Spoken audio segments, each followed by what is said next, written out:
It's time for Ryan's Roses. It is a public service. If you think something's going on in your relationship and you're not quite sure what it is, but something's off, then I can look at your email. Mm-hmm. And if it's something that you want to go on the air with, we'll call you. We'll say, do you want to go on the air with it? And if you do, Patty will step in and we'll see if we can get to the bottom of it. It's time for Ryan's Roses. This is a public service. If something's going on in your relationship, we've always said deal with it, internally. And if there's something that you want to share with us, then send us the story via email, and we'll see what we can do. Now, Serena's on the phone. Serena. Hi. It's Ryan and Ellen. How are you? Hi.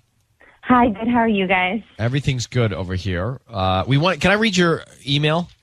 Yeah, of course. Okay, it says, Ryan and Ellen, my hours at work changed. I asked my neighbor to help with picking up my kids from soccer practice. She has kids the same age. So since this started, I've been feeling like she is also getting a lot closer to my husband.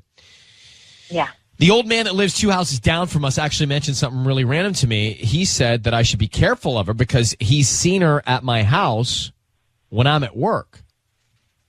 There are other things that make me think something is not right. She also called my husband in the middle of the night. My husband is quick at the excuses. Now, why would she show up at your house ever? Well, okay, so our kids, they play on the same league. So, my hours changed at work. So I had her take the kids when she takes her kids because it's the same days, Tuesdays and Thursdays. So I was like, hey, can you help me out with the kids? And she was like, yeah, totally. Don't even worry about it. So, and she's been my neighbor for 5 years. So that makes sense that she would be dropping off at your house then. It's a huge convenience. Yeah. Well, what about a phone call in the middle of the night? What was that about?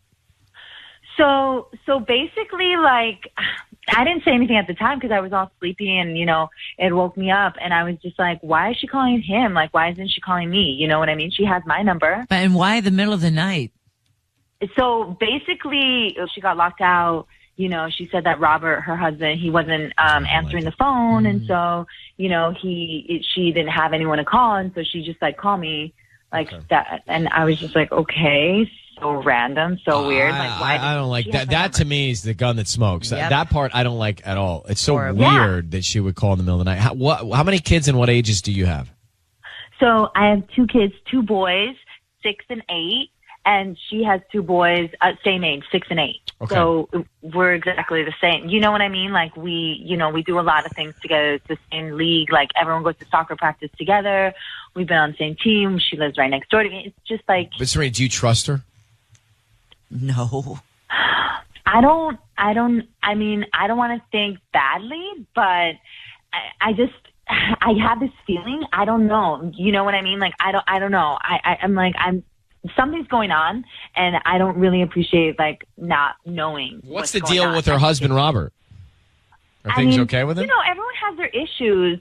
Everyone has their problems. The little old man that lives a few houses down from us is they're getting a divorce, whatever. You should be careful, all this stuff, and watch her. I see her with your kids, and he doesn't know everything. He doesn't know that she's helping me out, but. Who doesn't have their problems? I didn't know they were getting a divorce. Okay. Who doesn't have their problems in their marriage? This stuff comes up. Serena, can you hang on? I want to actually come back and make this call here.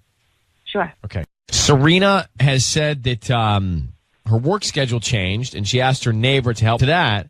Her husband got a phone call in the middle of the night from this other woman, the neighbor. They've got kids the same ages that do the same things.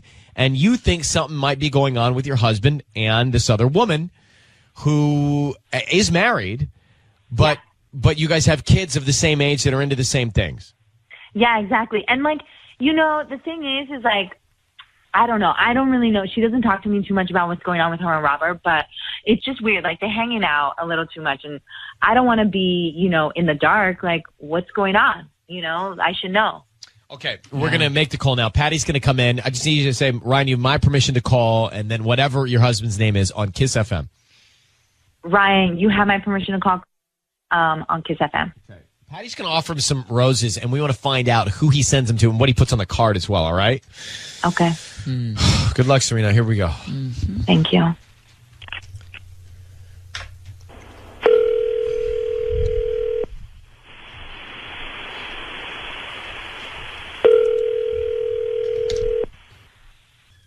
Hello? Hi, may I speak to Carlos? This is Carlos. Carlos, hi, good morning. My name is Patty calling from Flowers Forever. How are you? Oh, good. How are you? I'm doing good, thank you. I'm actually calling you because you've been chosen to receive a free dozen roses. They are completely free at no cost to you. I'm promoting my delivery service, and I would love for you to go ahead and take advantage of this promotion. And if you accept the flowers today, I make sure to deliver them today or whatever date you want me to get those out for you. Just free flowers? Yeah, they're free. I do, however, ask if you have a Facebook page, just go ahead and go to my Facebook page that I have. And if you could just do a quick review or a like, I'd appreciate that. So it's kind of like a promotion thing. Yes, I'm promoting my delivery service, and also I'm trying to increase my Facebook likes as well. Oh, okay. And I think that's kind of a good way to do it. Well, feeling a little generous and like to help out small businesses. Oh, thank you. So, what do you need from me? Just the name of the person you want to send them to, the note, and obviously an address. And I'm not going to ask for anything else other than that. Okay, cool. Who do you want to send the flowers to? I'd like to send the flowers to Lauren. Lauren. And what do you want to put on the note? Can you put, thank you for uncomplicating my life? Thank you. Carlos, are you serious right now? Huh? Carlos, I need you to know your voice is on the air. It's being broadcast on the air. We have your wife on the line. Who's Lauren? What? What is going on, Serena? Carlos? Serena's on the phone with us. Serena's on with you. Who's Lauren? Is Lauren your neighbor? God. Well, Oh, my God. Serena's Have you Lauren your slept with neighbor? her, Carlos, huh? Has she been inside my house, in my bed? Why aren't you saying anything, Carlos? I can't believe you. You know, I trusted her. Okay, we've known her for 5 years. I trusted her with our kids. And I trusted her with you. And now you're sending her flowers? Thank you for what? Uncomplicating my life? Like what? What's so complicated? Hello? Hello, Carlos. Do you have anything to say? Why aren't you answering me, huh? Carlos. yeah? Is Lauren your neighbor? Yes. Okay. And why did she call you in the middle of the night recently? I don't know what to say. What is she uncomplicating in your life? Yeah, what is she uncomplicating, Carlos? Tell us. Tell Tell I us. don't know. Why don't you tell us? What the hell is going on? I don't know what to say. What's so complicated between us? Huh? I don't You know. can't say anything? Have you slept with her? Carlos, this is ridiculous. Why aren't you answering any of the questions? You aren't saying anything. You're just not gonna talk. I don't know what to say. Well, Carlos, are you cheating on your wife with Lauren? Oh, man. And what about Lauren's husband, Robert? Carlos. What about him? Does he know? Carlos, are you cheating on your wife? I don't know what to say, you guys. I don't. Well, just answer Ryan's question. Yeah. Answer the question, Yes. Carlos. She may have come over a couple of times, and we may have. I don't know what happened. Just one thing led to another. She was being so nice to the boys and stuff. So you're telling me that you're cheating on me with Lauren right now? Is that what you're saying? I'm sorry. Don't even come home today. Don't even come home. I wouldn't even come home if I was you, okay? Are you in love with Lauren? No. Does her husband know that this has been going on? I have no idea. Oh, my God. Wait until no Robert idea. finds out, okay? I'm going to tell him. Why would you? They're already having problems. Why would you want to make things worse for them? Well, you are the problem. Yeah. Yeah. You've already done that. Let's not worry about their problems when you are the problem. Yeah, what about our problems? What about our problems now? Huh? Did you forget about us? You care so much about their relationship. What about us? What about our marriage? I care about us too. Oh, yeah, you really do. Yeah, right. I have 2 kids with you, 2 boys, and this is what you're going to do? You're just going to throw it all away for Lauren, for the girl, our neighbor? I don't know what to say. Okay, guys, I'm going to have to take you both off the air right now, all right? And Serena, I'm very sorry. Good luck with everything. Thank you, Ryan.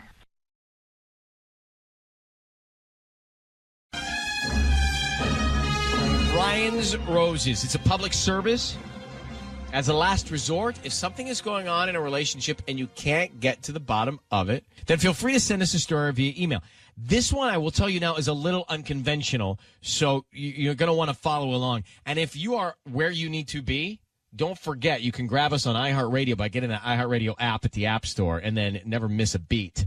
Put it on your phone and keep Kiss on wherever you go. If you're traveling, too, you can never miss Ryan's Roses, right?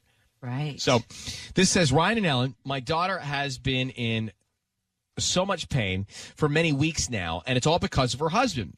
He is hurting her emotionally, and I don't know what else to do anymore. There's not 1 week that goes by without my daughter crying about him. He doesn't treat her the way that she should be treated, so I'm convinced that he has another woman, but my daughter doesn't believe it because there's no proof. So you have a lot of questions. This is from Olivia. Olivia is who wrote us this email about her daughter. Hi, Olivia. Hi, how are you? Okay, what's your daughter's name? My daughter's name is Rosie. Rosie. Now, just a couple of basic questions here. It's one thing to tell your daughter that you think her husband's not being faithful, but you don't have any proof? No, I don't have any proof. I don't need any proof, as a matter of fact. I know that I worry. He's cheating on her. But I worry only because it's one thing to say you think, and your daughter says, no, I'm not, I don't hear you, Mom. That's another thing for you to do something like this where you truly do get involved and meddle with her on the air. Publicly, yeah. Well, you know what? I really don't want to be in the middle, but she needs to prove that something is going on, because I tell her, suffering is not good. Love should make you feel happy, content, not like they are acting right now. They're fighting every week is something is going on. And I can tell by the way he treats her, when a man is in love or at least respect the wife, he treats the woman in a certain way. Well, he's not doing that. They're having all kinds of issues. The other day, my daughter came to my house. She was crying. She stood home, and, something is going on between them really bad. I really know. I feel it in my heart. I can tell. But it's one thing to feel it and another thing to actually know it. You don't really know it, and so I worry that by doing this, your daughter will truly resent you. Right. I mean, if I'm being honest with you. Causing more problems. Right. Well, I don't know. I think she needs to know the truth. Okay, Olivia, what if he's not cheating and you do this and he's not? Well, you know what? I will feel bad, but I will be very happy. Olivia, so it's not a normal Ryan's Roses. Olivia has sent us an email, and she said that, look, I don't know for fact, but my gut tells me that my daughter's husband is cheating on her, and I've told my daughter this, and she's not listening, and so now I want to call and put my son-in-law on blast. We have said to her, Olivia, do you have any hard evidence? She has said no. My concern is this. There's no good news. Right. There's no good news. There's no good news, because if it turns out that he's not cheating, there's going to be more resentment between Olivia and her daughter. Oh, I think Olivia's banished if that happens. Like, get out of our life. So that's the best case scenario. That's bad. Right. Now we have the other scenario where you have got Olivia doing this on the air. Then we find out that her daughter's husband, her son-in-law, is cheating. That's bad and bad. Yes. And Olivia is now meddled into the badness. Yeah. So I don't think there's any good that happens and put it on blast for everyone to hear, and boom, there goes explosion, and there's a family. There's not. Does anybody, am I missing anything? There's no good outcome to this. No. We go in negative. Olivia, we don't believe that there's any good that comes of this. No, well, I do believe that my daughter needs to know about it, because she shouldn't be treated like he's treating her. But you is she understand. begging you to go out and like, Mommy, please go find out if he's cheating on me? Is that what she's saying? No, I don't want to take it like that. I'm not like that. I always respect her decisions and everything. But what is going on with them is not right. Well, I just want to say on the record, I'll do what you tell me to do, but I don't know what good comes out of it. But you want me to do it? Yes, please. I want you to do it because I am almost positive that he is cheating on my daughter. Okay.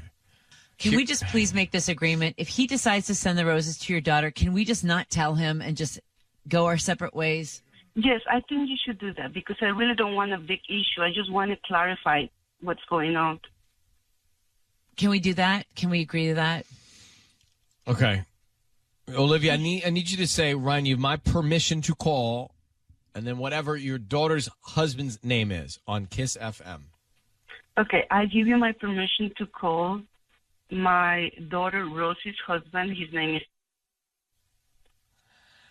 Okay. And Patty's going to come in here and offer him some roses. We want to find out who he sends them to and what he puts on the card. Do you have a name of somebody? Like, your daughter's name is Rosie, right? Correct. All right. Do you know the name of the other woman that you think is... No, I do not know it. All right. Well, here we go. Good luck. Okay. All right.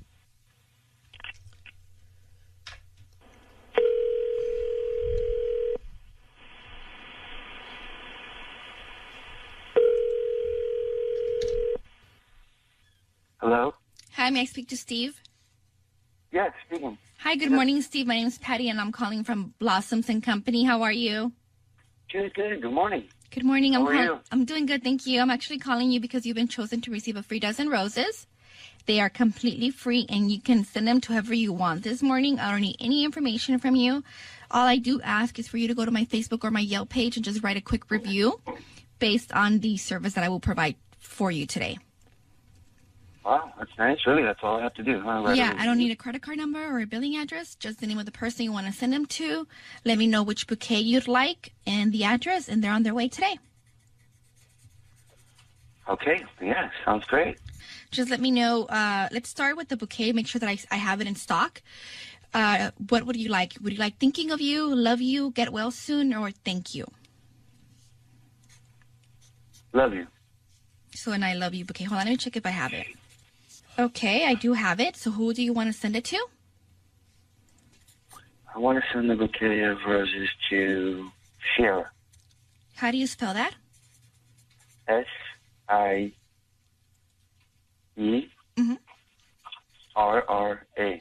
Got it. My God, Steven, I knew it. Steven, you're on the radio. Your voice is being broadcast on the air, and your wife's mother, Olivia, is on the phone. Who is Sierra? Sierra's just a friend. Is Rosie your wife? Yes. Is Olivia your wife's mother? Yes, she is. And did you pick an I love you card? For Sierra. Well, yeah, I mean, it's not a big deal. I mean, What's the big deal, Steve? It's a big deal. Who's It is a Sierra? big deal. Who is Sierra? Sierra is just a friend. She's not just a friend. What kind of friend? You just chose an I love you category. Well, I mean, everything else didn't go with the friendship. Steve, Thinking of you? How about that? Steve, your wife's mother believes you're cheating on her daughter. Are you with Sierra? No, I'm not. Okay, cheating. I don't know that anybody believes you. Why are you fighting so much? Listen, We're Mrs. listening. Rodriguez, you don't understand what's going on, okay? And I know this looks really bad right now, but I swear to you, there's nothing going on. Okay. Steve, I know you're cheating on my daughter, and you really disappoint me. You hurt me so much. I opened my house. I embraced you as a family member. I gave you my daughter in marriage, and you're doing this to her? That's why you guys were having so many problems. I think you should look into yourself, and find the man and the husband that you really need to be. I'm not judging you. I don't care what happened. But I think you should tell my daughter the truth. She doesn't deserve that from you. She's been a good wife. Rosie has been a very good wife. And you have 2 kids. Yes, I know, Mrs. Rodriguez, and yes, Rosie is amazing. And we have been fighting a lot, but this has nothing to do with Sierra. I became friends with Sierra before we even started fighting, and like I said, Mrs. Rodriguez, with all due respect, you do not know the full story. There's always two sides to a story. What's the full story? I'm ready. Yeah. What's the full story? Tell Go her ahead. she's You've here got the now. floor. Look, I don't want to discuss my wife and I's personal business on the air, but I'll just say this. There's her side of the story, there's my side of the story, and then there's the truth. Okay, so what's the truth? Let's not discuss it. Let's just tell us the truth. I've told you guys the truth already, and the truth is that I'm not cheating on my wife. But you got, but this is just between us, right? No, it's not between just you. Well, let's make it. Everybody else on the air but before we do anything drastic here by taking you off the air, you picked the category of love.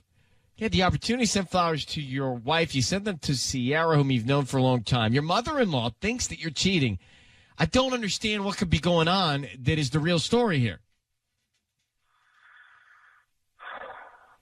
Look, I even told Rosie that we should seek counseling, and she doesn't want to do it. And like I said, I'm not going to discuss exactly what has been going on in our house, but to be bombarded now with this and being accused of cheating, I mean, that's not even in my nature. I wouldn't even dare to do something like that. I mean, Steven, let me tell you something. We love you in the family. I know, I love you I don't need an explanation. I don't know what's going on. I'm just asking you to be a man and to say the truth. You know, I'm not taking any sides. I just want you to think, as a smart man that you are, what is the right thing to do. You know, you really hurt me. I don't know how I can explain you, but you really, really hurt me. I didn't expect that from you. I'm sorry that you feel that way, Mrs. Rodriguez. I really am. Amanda writes to us in Bellflower. Let me put her on. So, Amanda, thank you for writing to us for Ryan's Roses. You found some cigarette butts in the side yard of your house. What happened next? So yes, I found cigarette butts in our side yard, and initially I didn't think anything of it at all. We did have some plumbers here recently, so I thought, you know, maybe they were smoking, whatever. But then every few days, it would be like every 2 to 3 days, I would see more. And it was strange because anytime I find them, I throw them out. So I'm like, why are there more? So I asked my husband, and he said that it must have been the workers. And then I found more, and one had lipstick on it. Okay, And there you go. I have not asked him about Now, that what one. about your neighbors? Could it be from your neighbors? No. Our yards we have enough space that it wouldn't be the neighbors for sure. And, you know, our neighbors are very respectful. We have a great rapport and relationship with them. So that's just never been a thing that cigarette butts have been in our yard ever. All right. So if it's not the plumbers, I don't know who it is. And I'm pretty sure plumbers don't wear lipstick. So I'm really. Well, some could. I was going to say, I wouldn't rule it out totally. It's not I mean, impossible. you know, maybe 99% chance that they don't. But yeah, I mean, I'm not convinced that a plumber is the reason that there's a cigarette butt with lipstick. And it's really just been bothering me. This is an easy one to go for. Hang on one second. We'll call him next, all right? All right. We've got Amanda on the line. Married. How long have you been married, Amanda? I've been married for 3 years, but we've been together for 10. We've known each other forever. Long time. So she finds a cigarette butt side of the house, lipstick on it. She thinks, wait a minute, somebody's been over here smoking with my husband. That's really what this boils down to. So exactly. We're going to call him now. I need you to say, Ryan, you have my permission to call, and then his name on Kiss FM. Go ahead. Ryan, you have my permission to call. Okay. Right here. And we are going to call him now. Be very quiet until we tell him he's on the air. Sisney's going to see what she can find out, offering him some roses, okay? Mm-hmm. Okay. Okay, hold on 1 second.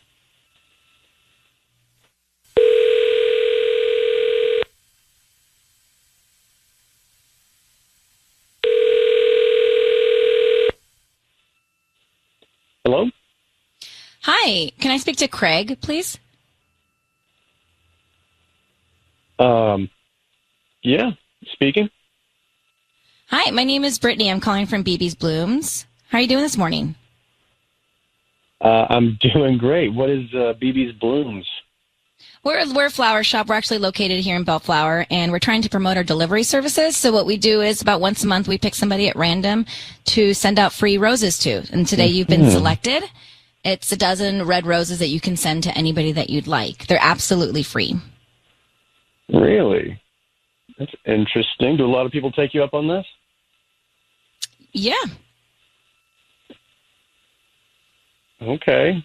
Sounds sounds a little weird. Do you been there long? Are you like the spokesperson for BBs? We're just getting started, so we're trying to promote our business. If you like our arrangements, we hope that you refer us to friends and family, or maybe leave us a Yelp review. Yeah, that's cool. Did you guys start during the pandemic? Was that tough for you? We're actually don't have a location right now, so yes, we're working out of our garage. Oh, garage business. So this is kind of an act of nobility. Look, I would love to take the flowers. Okay. So you don't have to sell me any more on that. And what did you say your name was? My name is Brittany. Brittany.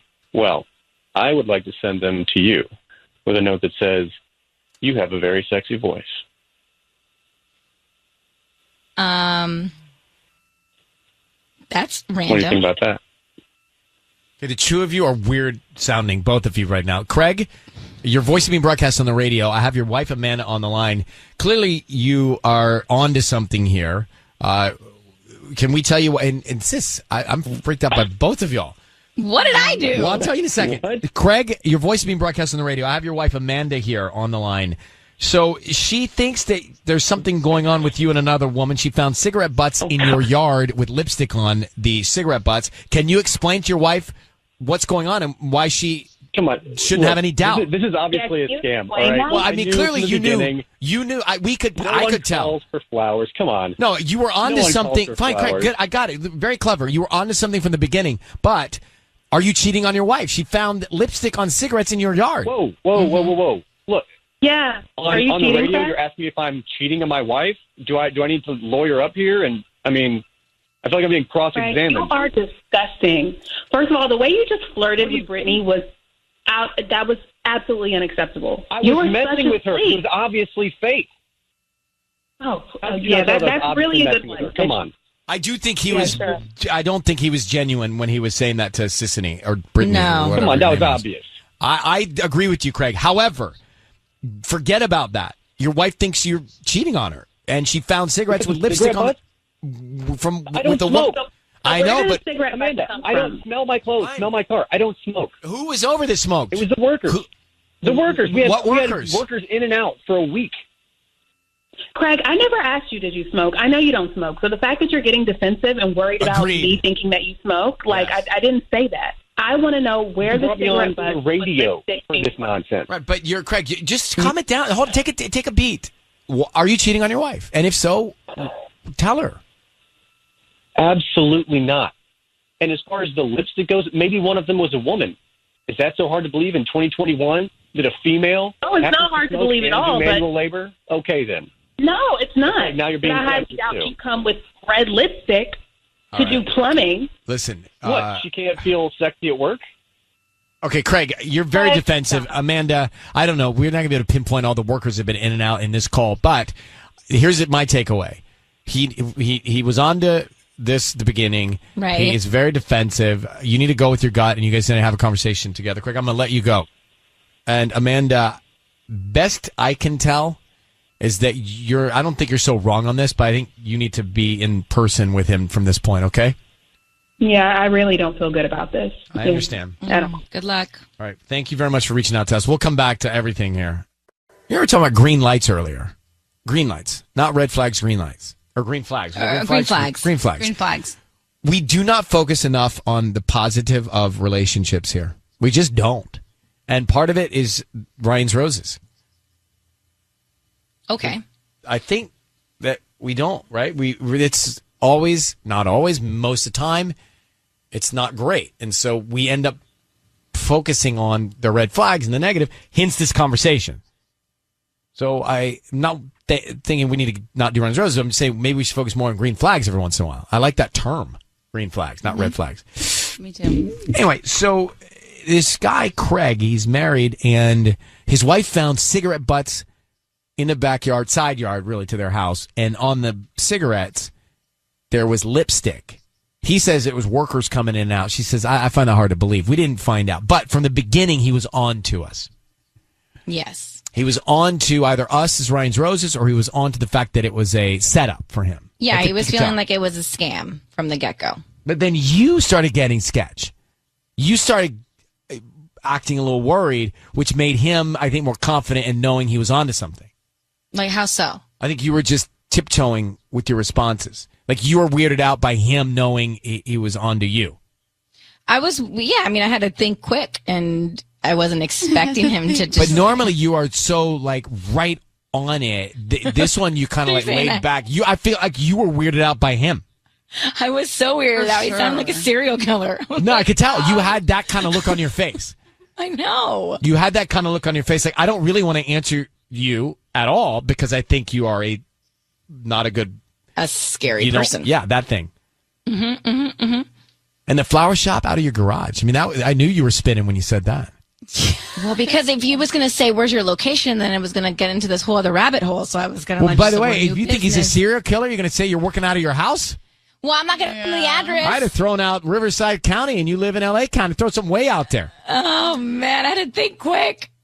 So anyway, then he starts, well, he sends the flowers to you as the flower shop clerk. Person, right.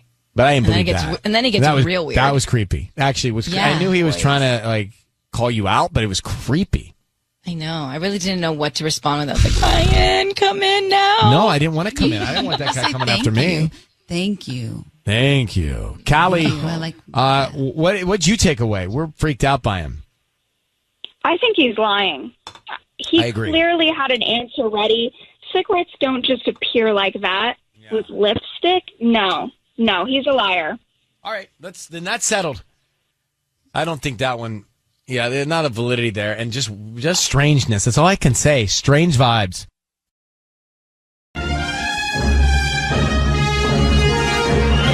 Ryan's Roses as a public service, a last resort in your relationship. If you're up against a rock and a hard place and can't figure out what to do, then send us the scenario via email. We'll call you and find out if you want to go on the air. And that's exactly what's happened with Denise in Orange County. And she has written us this email. Let me read it to you, and then we're going to put her on and see what's going on in her relationship. But very interesting. She says, I went away to Vegas for a girls' weekend. And when I came home, things felt different between me and my husband. I also found some stuff out of place and what would appear to be remnants from a party or something. About a week later, I couldn't find a certain set of sheets from our bed. When I asked my husband, he said he accidentally spilled food on them when I was out of town and threw them away. Now, I've spilled food on my sheets. Come on. They do not go in the garbage bin. They go into the washer. I've had a lot of different sauces in my sheets. You spilled food in your sheets? I like mustard. And so I've had a lot of mustard. Bed. I don't love to, but sometimes I'm so beat I have to. And when you're like a bachelor, you just do it. But I like mustard. I've had mustard issues. Okay. And mustard's not easy to get out sometimes, especially the kind that I like. So anyway, she says, when I asked my husband, he said he accidentally spilled the food. That's when I became super suspicious. My fear is that he cheated on me while I was away. I hope we can find out what's going on. Yeah, it's a little suspect that wifey, like if wifey is away and you mess up your sheets, for sure I'm leaving those sheets with the food stain so she doesn't think what she's thinking. Yeah. Or you try to fix them and you just tell her like, hey, I tried to take the stain out and it didn't come out. But if you've got sriracha all over your sheets, then you would, I would definitely not throw them out so she doesn't question me. Why'd you throw the sheets out? And wouldn't you call her like in Vegas and she'd be like, hey, I spilled sriracha in the sheets. Like, how do I get them out? What do I use? Nope. I wouldn't bother her on the girls' weekend. I wouldn't. Okay. That's sweet of you, actually. I think that the girls need to do their thing, right? You don't want to, plus she's only going to get upset with you. Why'd you have sriracha in the bedroom? You know, it's like the things that we do when you're away. That's the kind of stuff that we do when you're away. We bring sauce into the bedroom. I mean, that's you weren't supposed to be eating the sriracha in the bed in the first place. I know, but that squirty thing just had a life of its own. When you take the cap off, it's like, oh. Right. Well, that's way too dangerous. But let me get to Denise, because this is actually serious for Denise. Hi, Denise. How are you? I'm good. How are you? I'm okay. I would be worried, too. We were just talking, like, if he really did screw up with food, then he would have left the sheets for you to see as proof, you know? Yeah, and not to mention, but those were nice sheets. We got those for our wedding. To just toss them, it seems outrageous to me. Yeah, I agree with that. I mean, most of my friends, we're not tossing out stuff we stain. Like we're even just even if it's got still the stain in it, we're washing it and putting it back on the bed. Exactly. It just seems weird. How long have you guys been married? 2 years. This creates a whole new narrative of craziness because now, like, we used to worry about everybody going to Vegas, and we were talking about earlier. Now it's worrying about not what's going on in Vegas, but what's going on back home while you're in Vegas. And I don't know. This is also a man who, like you were saying, Ryan, like, stains do not bother him. I'm the one who says, ooh, I don't think you should keep that tie anymore. You know? Right. Okay. Do you have kids? We do not. It's Ryan's Roses. This is really interesting. I hope you don't have to get out of the car, or if you do, put on iHeartRadio on your phone right now, because this is a scenario I never really thought about. Yeah. Imagine girls' weekend.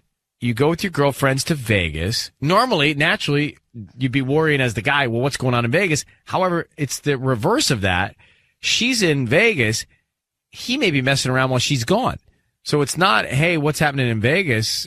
What's going down there? But more of what's going down at home while I'm in Vegas. Yeah. The sheets were stained, he says, with food, so he threw out the sheets. She couldn't find the sheets, like the good sheets. Yeah, who throws out your sheets that you got for your wedding? Like, any guy knows you don't throw out sheets, especially if you ruin them yourself. You prove that you ruined them and you show the stain. Yeah. You don't just throw stuff out like that. You know you're going to get in trouble.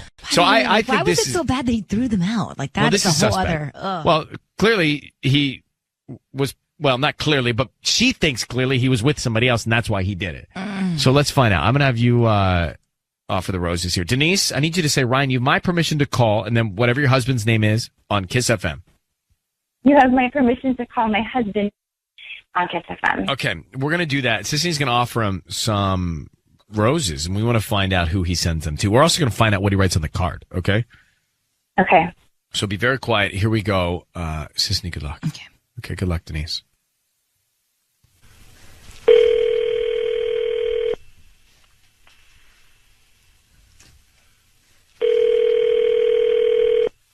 Hello? Hi, may I speak to Nick? This is Nick. Hi, Nick. My name is Allison. I'm calling from Blooms. We're a new flower shop here in Orange. Okay. Well, actually, I'm calling because you've been selected to receive a free dozen roses today. Really? Yeah, actually, we're doing a little promotion here at the flower shop, and we're calling one person per day, and it's a free dozen roses. Basically, you can send them to whoever you want today. I just need the name of the person and a quick little note, and I don't need anything from you. I don't need billing information or nothing. They're just completely free. Oh. Can I send them to my wife, Denise? Yeah, absolutely. Okay, Denise. And then what would you like to write on the note? Okay, right. Everyone needs a flower person. I'm just glad that you're mine. Wait, I'm sorry, you went too fast. Everyone needs a flower person. Okay. I'm just glad you're mine. That's good, right? Glad you're mine. Nick? Yeah? Hi, it's Ryan Seacrest and Sissany. I need you to know your voice is being broadcast on the radio, and we have your wife, Denise, on the line. What's going on?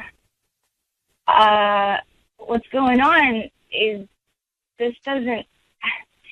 story you told me about the sheets and spilling stuff, it doesn't add up, Nick.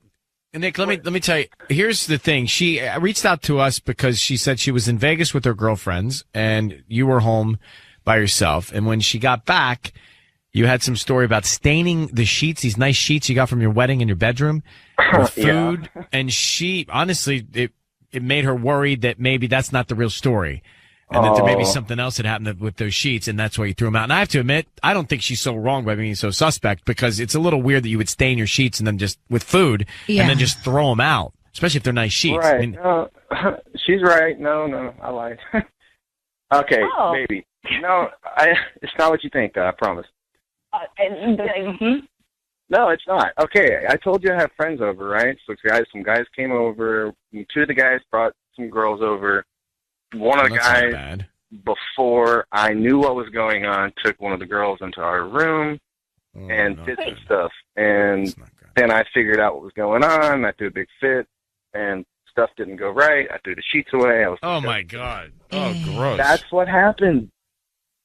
But when I asked you who, it kind of looked like there'd been people over, and you just said it was a couple of the guys, which to me sounds like we're going to drink beer and watch basketball or something. That doesn't sound like guys. There were like 4 guys and 2 girls. I didn't know about the girls. Who are the girls?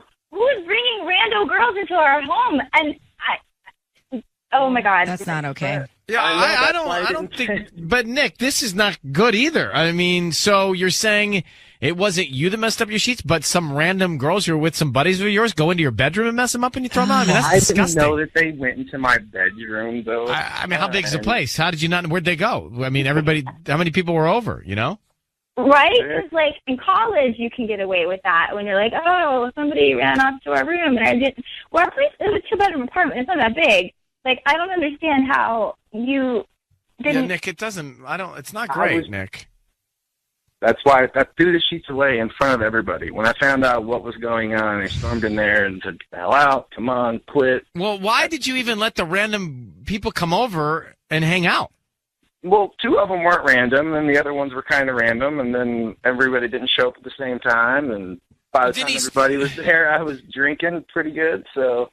See, I again worry about what's happening at home while somebody's in Vegas. This is not a good scenario. You're having a party with your wife not there, and other girls are there. They're in your bed. That's not. Nick.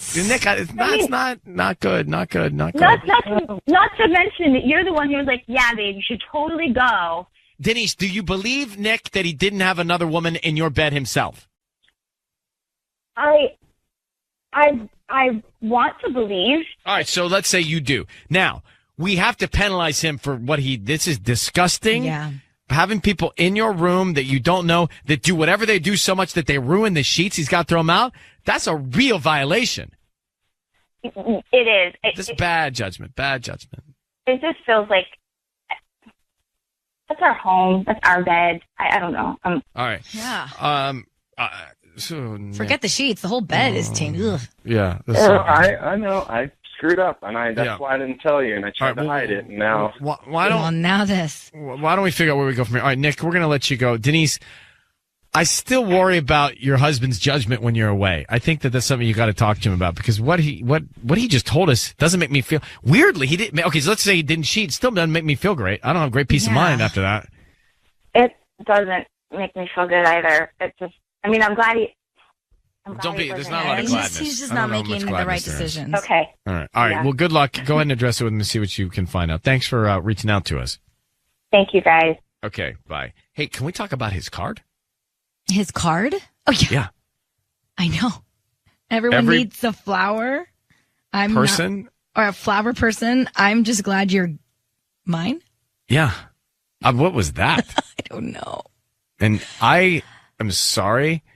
But if I went away and my girlfriend had people over and there was a dude in my bed with some other girl, heck no. That might make me want to really break up. It's time for Ryan's Roses. The email that we got, we always say it's a last resort. Try and sort this out yourself. And if you want to try and get to the bottom of it through us as a last resort, we'll give it a run. But here's what we have. Dear Ryan and Sisney, I got an email a few days ago. This is in the email. I got an email a few days ago. All it said was, I'm blanking your husband. Payback is a blank. And so am I. This is unbelievable. Come on. Right?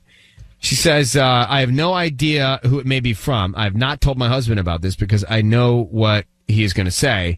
He is not going to tell me the truth. This is from Michelle. Let's get Michelle now. Well, the question is, hey, Michelle? Hello? Hi. Just think back, rack your brain.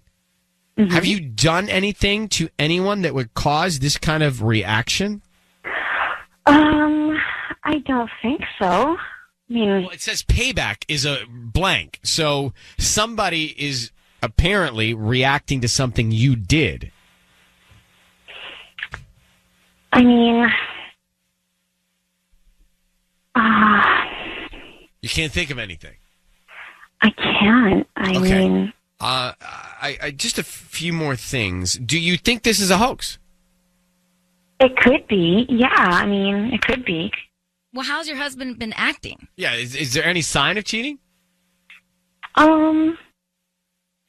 No, but he's being, I don't know, I feel like he's being extra nice. I know that sounds silly, but my girlfriends have always said that, if they do that, then they're up to something, I call it NG. It's NG. Nice guilt. Oh, God. So you act nice because you're guilty. All right. Well, Michelle, do you have kids? We have one. Okay. How long have you been married? We've been married for 9 years. I don't need anything else.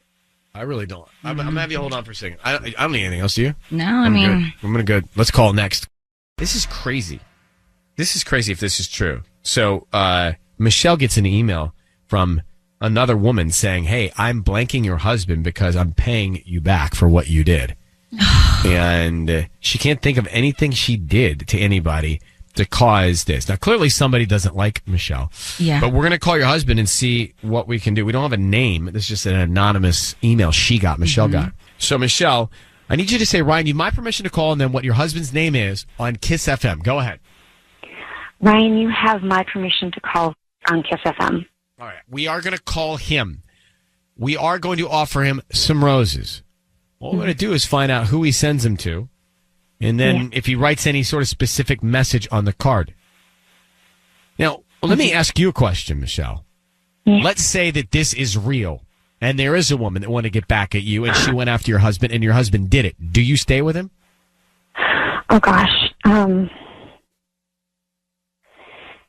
always thought, if he cheats, I'm gone. Oh, God, you know what? I can't think that far ahead. Let me go with the phone call here. Good luck, okay? Be very quiet. Sissy's going to make the call now.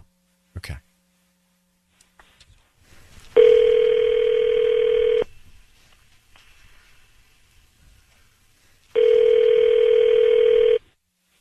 Hello? Hi, I'm looking for Rick. Yeah, this is Rick. Who's this? Hi, my name is Josie. I'm calling from Rosebuds and Design. We're a new flower shop here in La Habra. How you doing? Good. I'm calling because we're trying to promote our delivery service. So we're giving away a dozen free red roses today, and they're absolutely free. I don't need any billing information from you, credit card info, nothing. Just the name of the person you want to send them to. We can even put a quick note, and they'll get them by lunchtime. What do you mean they're free? Do I have to, sign up for something?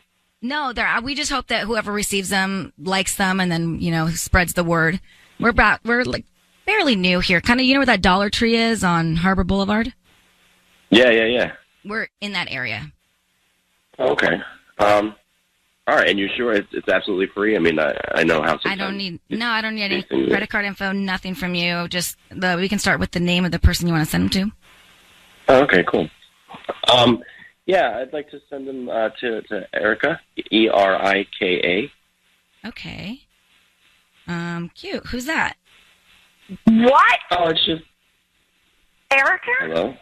Rick, I need you to know your voice is being broadcast on the radio. We have your wife, Michelle, on the line. Oh, my God. Who is Erica? Who is Erica, Rick? Who is Erica? She's just a friend. It's just a friend that I've been meeting up with for lunch the last couple of weeks. What? I know her. What? How do you know her? What do you mean you know her? I know her. How do you know her, Michelle? I know her. How do you know her? How do you know her? Look, Rick, how do you know her? Because I know her. Michelle, she's a friend. We met at the gym, and I've gone to lunch with her a couple times. Oh, my God. Michelle, how do you know this woman, Erica? That doesn't matter, right? It does matter. It matters. All this matters. It totally matters. How do you know Erica? You know what, Rick?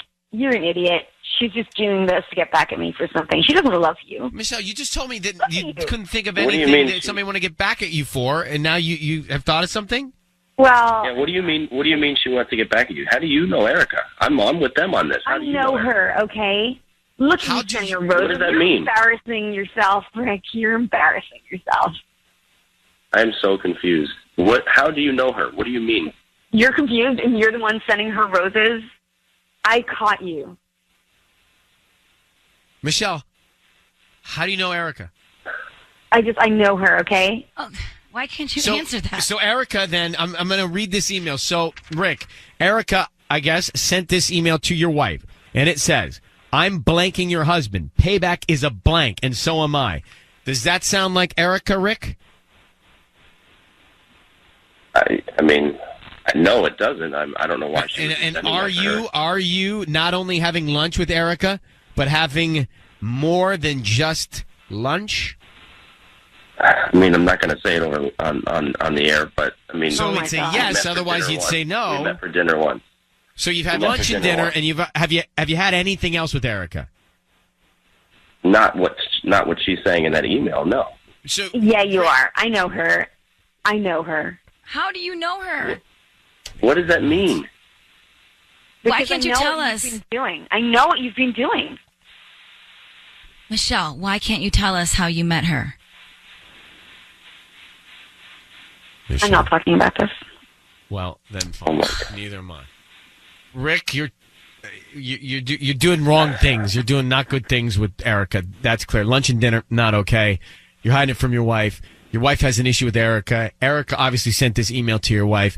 I would say you're messing around with Erica based on all this, but no one's giving me any answers. I wish you guys the best of luck. Goodbye. Fine. I mean, come on. What was that? By the way, I spent 5 minutes asking Michelle if she knew of anybody that would do anything like this, and she couldn't think of anything, and then all of a sudden, she's not going to tell me about Erica? And he's at lunch and dinner with Erica? What's the deal? The deal is Rick is messing around with Erica. Michelle did something to Erica, or to somebody that... Michelle messed around with Erica's man. But why can't she tell us? Michelle messed around with Erica's man. Mm-hmm. And that's why she would go to this length to pay back. Now, Rick is still at fault. But I'm guessing Michelle did something with Erica's man, so she goes back for Rick, and Rick is clearly letting it happen. Oh, my That's gosh. what's going on. Yep. But very frustrating. I need a breather. And I'm not involved in that relationship. I know. But honestly, that is what's going on. That's the only thing. That's the only conclusion I can draw. Almost made it to the end of March. A lot of spring break on everybody's mind. A lot of spring. If you could go on spring break right now, where would you go? Oh, I'd go to like the Bahamas. That's far. I know. That's anywhere. That's far. I would go to Cabo. I would shoot either Cabo or Disneyland. Those are two very different extremes. I like differences. Not on the same trip, Sissany. Obby. I would break them up. All right, let's go back to Ryan's Roses. Now, I think we know what's going on here, unless I haven't thought about something, but I think we know what's going on. Michelle sends us an email saying, I need you to find out what's going on with Rick, my husband. Rick sends the roses to Erica. Now, the reason Michelle wrote to us is because she got an anonymous email from some woman saying, I'm blanking your husband. Payback is a blank. I said to Michelle, the wife, is there anybody that is an enemy to you? Is there anybody that has it out for you? No, can't think of anything. Lie to us. Then we get on the phone, and Michelle says, I knew it was Erica. I knew it was Erica. Erica is a bad person. Erica's this, Erica's that. And so clearly Erica sent this anonymous email. And here's what I think. I think Michelle, the wife that wrote to us, did something to Erica's man, and that's why she wrote this email that's anonymous and said payback's a blank. And that's why she went after the wife's husband, and clearly the husband is messing around. Oh. So that's what I think is going on. Yeah, because she wouldn't tell us how she met her. Well, what were you thinking during it? What were you thinking? I honestly was thinking that maybe she was hooking up with Erica, too. So she's jealous of Erica? No, yeah, like she's cheating on her husband with Erica. So let me understand that. Michelle. So you think Michelle and Erica were a couple? Yes. And then? And then she's now trying to hook up with, I don't know. But why would she be so mad? I don't know why she'd be so mad, but I don't know why she wouldn't tell us how she met her. That was the most frustrating part. Let me turn this over to the city. Caroline, it is your civic duty to explain this to me. Okay, you guys ready for my theory? Yes. Okay. So here's what I think is happening. I think that years ago, Michelle had an affair with Erica. That's what Sissany thinks. And I think that Erica now, I think Michelle probably called it off like, I'm married, I can't do this anymore, and broke things off in a bad way. And Erica's pissed off, and so she's getting back at her. Really? Yes. You don't think that Michelle messed around with Erica's man, and that's why Erica wants to go after Michelle's man?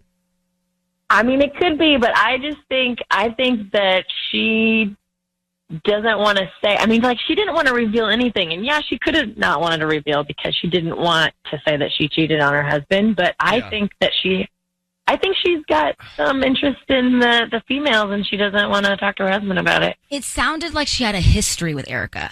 She Well, was like, I know her. Are we straight on one thing? Rick is cheating on his wife. I don't know. I don't know. I mean, to lunch with Okay. There's He's going out to lunch and there's dinner different with levels this of woman. cheating. Oh, there are. Well, educate. You know what I'm saying? Like, I think No, he's definitely educate. having an emotional affair with this woman, but I'm not convinced that he's yet. Oh, okay. Well, we're on the radio. Excuse my language. My God, I didn't see that one coming. Sorry. All right. All right. All right. Well, Caroline's been wanting to get that word out for a day. Okay. Caroline. Sorry. No. I mean, that is the act in which we think they're doing, but I didn't think we'd go there at this hour. Caroline, I want you to get out there and meet somebody, okay?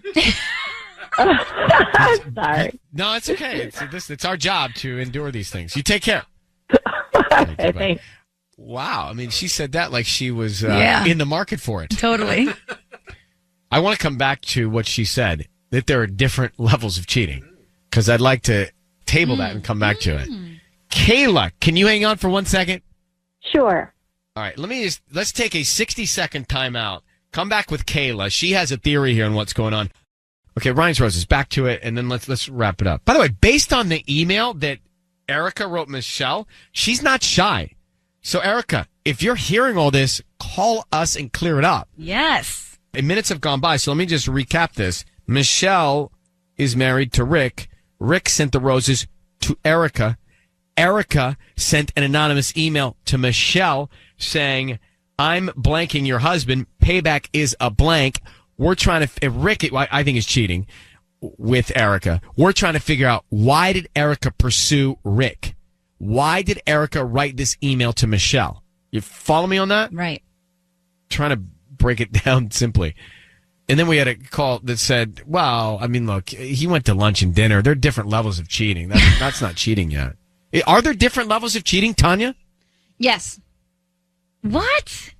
Cheating's cheating. Emotional cheating, physical cheating. But is there real? It's like either you jump into a pool, you're either wet or dry. You're not just partially wet and wetter, right? So if my husband went out to lunch with another woman and dinner and who knows, and then send the flowers to her and met him at the gym, that's cheating. I'd have a problem with it, Tanya.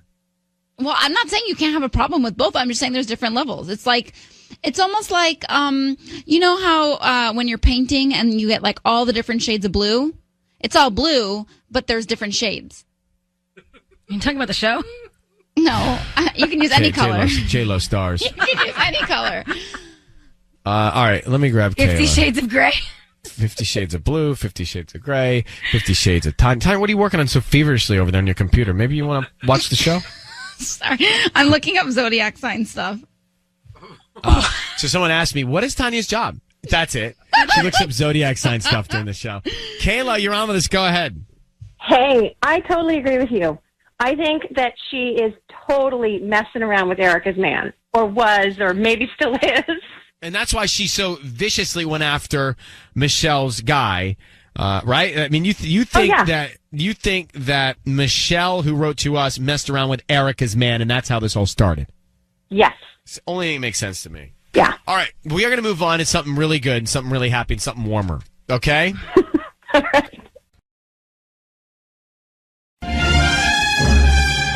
It's time for Ryan's Roses. Let me read what we've got here. This is in Ontario. It's a public service. If you think something's going on in your relationship and you can't quite get to the bottom of it, send us an email. We'll see if you want to come on the air. And we're going to read what Bianca from Ontario has sent us. She says, Ryan and Ellen, my boyfriend bought our 3-year-old son an iPod, gave it to him over the weekend. On Friday, I noticed the iPod started getting messages from someone.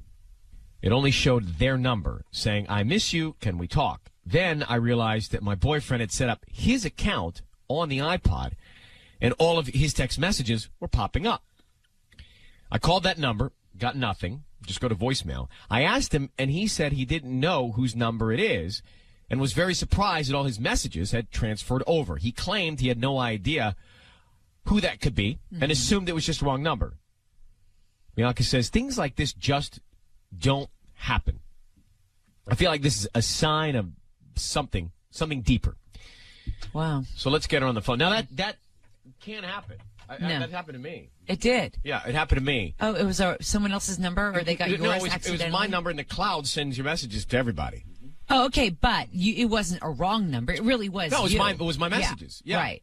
But then, your messages go everywhere. They go to everybody who has anything on your account, right? So, my sister could get all my messages. Yeah, I was going to say, Connie's sitting there, my mom's working for the station. reading all the texts. And there's Ryan's personal stuff. Yeah. What did it say? Well, all kinds of great pictures. I bet. Me rolling around with Georgia, all 4 legs of her. Hey, Bianca. Hi. Thanks for coming on. So this can happen. You can sync your iPods up, same account, and then messages will go to different devices. Do you know, was this new? Was it a new or a used iPod? Well, we have a 3-year-old son together, and he bought him an iPod for Brand new? Brand new? Yeah. So when he put in all of his information, I guess, to sync it up so that he could download stuff onto the iPod, and a message came through. But he's claiming that the messages that are coming through are from somebody he does not know. So either somebody's got an old phone number or something here. But why don't you believe him? Why don't you trust him? Is something else going on? Because, if this is one isolated incident and you trust him, then you would take his word as his word. It's just kind of too perfect, the way it showed up, and it seemed like too fine about it. I don't know, I don't know. It's just a feeling, you know what I mean? It's all of a sudden this falls in my lap. I miss you. Can we talk? Was it just one? Was it just one message? Well, that was the one that I saw, the first one, and then he went on and deleted his account information from the iPod. So that was also something that's kind of, disturbing. Why did he delete it all if it was nothing? If it was a wrong number, the person would, just say that. So yeah, I don't know. It just feels like there's something there that he's not telling me. How about Wi-Fi? Is the Wi-Fi in your place you use, is it secure? Not that I'm the IT guy here. Right. If you sound like you know what you're talking about. Locked and stuff, so. I'm just trying to figure this out. Okay, we are in the middle of Ryan's Roses right now. Bianca just told us that her 3-year-old son got an iPod as a Thanksgiving gift from the father, her boyfriend. They're not married. Mm-hmm. And then on Friday morning, she noticed that the iPod started getting messages from someone. It only showed their number saying, "I miss you, can we talk?" Right. She says, then I realized that my boyfriend had set up his account on the iPod. So her question is it synced to his real messages and she saw something that shouldn't be there? Or is this a phone number that someone had and it's a message and he doesn't know anything about it? Because that's what he said. He doesn't know who sent that. It didn't have a name, just a phone number that came up. So, Bianca, I'm going to bring in Patty. She's going to get your boyfriend on the phone, and she's going to offer him some roses. And she will ask him what kind of card, who he wants to send them to, and what he wants to put on that message. All right? Mm-hmm. So, I just need you to say, Ryan, you have my permission to call, and then whatever his name is, on Kiss FM. Ryan, you have my permission to call on Kiss FM. Okay, here we go. Good luck.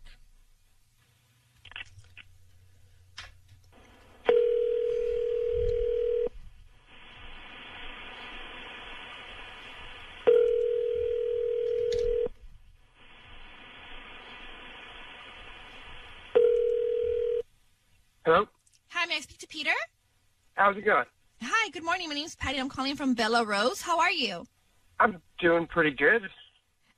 Bella Rose is a flower shop here in LA, and I was just calling because you've been chosen to receive a free dozen roses. They're completely free, and you can send them to whoever you want this morning. I don't need any information from you, just the name of the person you want to send them to and a note. And I make sure they get delivered today at whichever time you want me to deliver them. And they're totally free? Yeah, they're completely free. I don't need any information from you, just the name of the person you want to send them to and a note. And okay. I make sure that they get them today.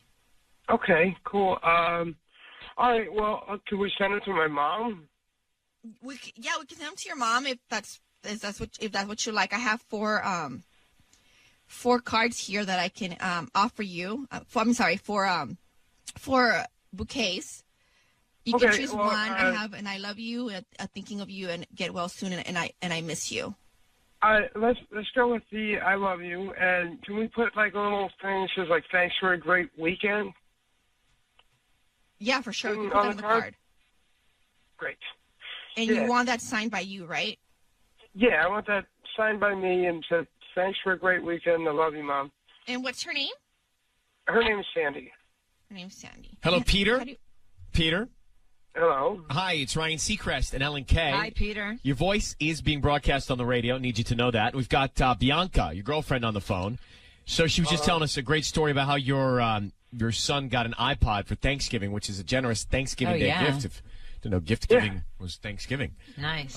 But you're ahead of the game there. So the reason she reached out to us was because she thinks that there is something strange about this text message that came in that said, "I miss you, can we talk?" And so just frankly, is there another woman that might have texted you that? Okay, I'm confused. No, Peter, you just sent them to your mother, which is very sweet. Yeah. I love that about you. But are you cheating on your girlfriend with another woman? Because this message came in, and she's concerned about it, concerned that maybe your messages were synced up to your son's, and that's what she read. Can you just tell us that? Yeah, I guess the iPod's pretty new. I guess I hooked it up with the iCloud. I guess my message went through.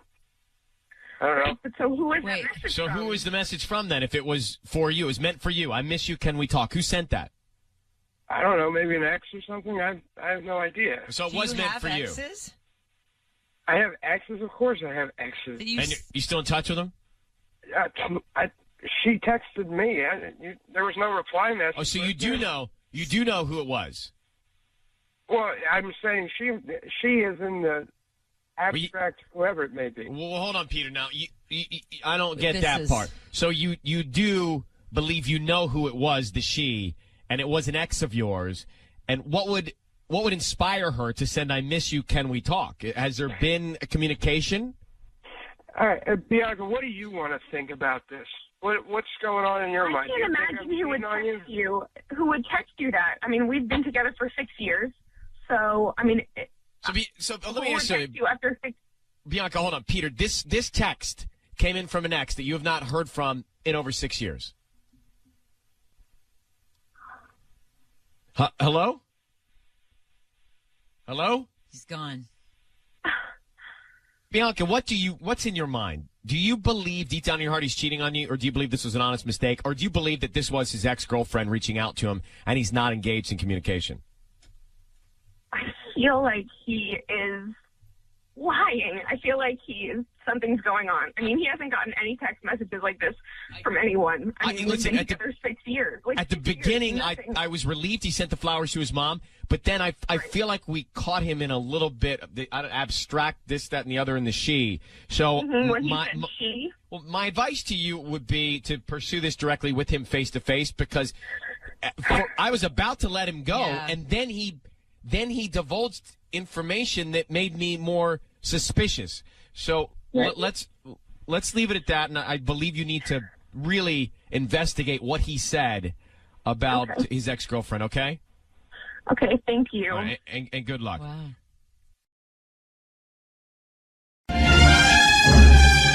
It's time for Ryan's Roses. Shall we do it? It's time for the public service known as Ryan's Roses. Now, Crystal has reached out from Ranch Cucamonga. I got to give you a little bit of this color. She says, my husband flew to Colorado to visit his sister for her birthday. They don't really have a great relationship since they had a falling out when their mom died. So I found it odd, but okay. Then I noticed that his sister posted on Instagram from New York then. Also, he said he had a layover in Vegas. Well, I did some digging, and I can't seem to find anything that says he went beyond Vegas. He told me the trip was good, and they got along pretty well. I brought up his sister's post, and he said she probably just posts stuff late, throw people off like a lot of people do. Mm-hmm. He said she mentioned going to New York a few weeks ago. None of this adds up. I mean, I want to tell you something. Friend of mine schedules lunch. Weekend. then cancels the lunch and says I got to work. And then I see the friend with their significant other shopping on Instagram on their story. Now, if you're going to lie and cancel, don't post up the circus act that you're, carrying out while we're supposed to be having lunch. Yeah, that's fair. Was your friend an influencer? Because if it was, or it is, then shopping is part of their job. She's got a point. I don't have any influencers that are friends of mine. They're all I have resent because they're having a beach day Tuesday and a fast food Friday, and they're shopping Sunday, and they're shopping on Sunday. No, this was a legit friend, and I'm like, dude, if you're gonna cancel, don't post on your story you're shopping for tennis shoes with your significant other. Did you call him out? Of course. Right here, right now, right the first time I'm mentioning it during Ryan's Roses. So I get, Crystal, what's happening. I mean, you gotta. That is just it's hen house. Anyway, Crystal, thanks for coming on. I don't like the way this smells either. So you're saying all of your pieces make you think he went to Vegas and just did that, and we don't know who he was with, but he stayed in Vegas. He's saying he went to go hang with his sister, and it doesn't make sense. Yeah. That's right.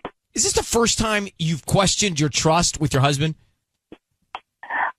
In this capacity, yeah. I mean, there's been little silly things, but never him leaving town, and I'm not sure where he was. And this all kind of came up because of his sister's post on Instagram. Well, she was in New York hanging out, right? Exactly. Right. So if she was in New York, then he couldn't have been in Colorado. Now, was it on a story or was it a still shot? It was a still shot. Because now, I mean, my posting gurus, you can't delay a story, can you? Yes, you can. Exactly. You can delay anything. But people who do are trickery, dickery, dockeries. Like, your story's supposed to be live, isn't it? There's no supposed to be. But. Well, I when I watch people's stories, I think that's happening now. Yeah, I'm with you on that. The still shots, I always question. The moving you video, mean like a static post, right? But the moving video, I think, well, that's live. Mm-hmm. I think for the most part, it is. All right, Crystal, let's just get to this call. I'm going to call your husband. Sisney's going to offer him roses. I want to find out who he sends them to. All right? All right, let's do it. So Crystal's on the line. She thinks her husband lied about going to visit his sister, and they went to Vegas. And he's messing around. Pieces don't add up. So she thinks he's cheating. He's completely making up these stories. Crystal, I need you to say, Ryan, you have my permission to call, and then whatever his name is, on Kiss FM. Ryan, you have my permission to call on Kiss FM. We will do it now. Stay very quiet, Crystal. Sisney's going to offer him roses, and then we're going to hear who he sends them to and then what kind of emotion or sentiment he puts on the card. The trick here, stuff for me as well, we have to stay very quiet until we tell him he's on the air, okay? Okay. All right, here we go. Good luck. Thanks.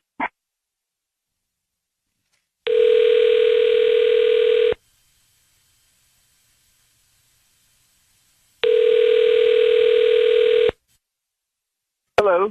Hi, I'm looking for Ronnie. Yeah, that's me. Hi, Ronnie. My name is Phoebe. I'm calling from the Perfect Bloom. We're a brand new flower shop right here off the 15 near the Walmart. And I'm calling because you've been selected to receive a free dozen roses that you can send to anybody today. Wow, this is my lucky day. All right. Yeah, sure. So they're absolutely free. I don't need anything from you. I just need the name of the person you want to send them to and a quick note. Sure. Let's see. Let's just send it to D. Just the letter D. Just the letter D as in dog? Yeah. Okay. She knows what I mean. Cute. A little nickname. Yeah. Yeah. And the message, let's say, I really enjoy my time with you. I really enjoyed my time with you. Enjoy or enjoyed? Enjoyed. Like past tense? Yeah. Okay. My time with you. Okay, and do I'm going to sign it like love, Ronnie? Or we have like romantic cards too. We can put like little hearts on it. Yeah, sure. Yeah, sure. Cute. Who is Dee, if you don't mind me asking? Dee? Well, just, I don't know how to explain it. Just like, it's one of the most important persons in my life. So, like, we drift apart a little bit, but, Sounds like you love her. Yeah, I do. I mean, it's been a while, but, yeah, I do. Ronnie, it's Ryan Seacrest. I'm on the radio. You're on the radio. Your voice is being broadcast on the radio. I understand that. I need you to know that. And I've got your wife, Crystal, on the line. Crystal, what's his sister's name? Danielle. Ronnie, how are you? Yeah. Hey. Hi. Hi. How are you? So I'm good. Thank you. Ronnie, now, is Dee your sister? Yes, Danielle. I always told her Dee when we were kids. Got it. So, well... No, well, I asked you if you wanted a romantic card with hearts on it, and you said yes. Well, I mean, yeah. It's not like a romantic thing. It's just like I really want to connect with her again because she's been through a lot of stuff since our mom passed. So it's kind of like she doesn't have anybody in her life. So I just want to, like send her something that reminds her that there's somebody in love with her. Well, Ronnie, that's very sweet. I mean, I have a sister, and she means the world to me, and her happiness is so important, so I appreciate that. I just want to tell you why we're here. Your wife thinks that you did not go see your sister and that you stopped in Las Vegas, and while you were there, you might have cheated on her. What can you tell her to make her feel like that's not true? That's not true. I did stop in Vegas because that was our connection plane. From there, I went to see my sister. Well, Crystal, you should tell him why you doubt him. Yeah. Yeah, I could only find the receipt to Vegas, but not the connection to Colorado. And then your sister posted on Instagram that she was in New York. So if you were supposed to be in Colorado, and then I see a receipt for Vegas, and then she's in New York, it just doesn't add up. Well, she posted, you know how she is. She posts stuff like after the day. Like she went to New York and then she met me in Colorado. But how come there was no connection receipt to Colorado? I only found the one in Vegas. I don't know. I don't know what to tell you. Like I did fly to Colorado.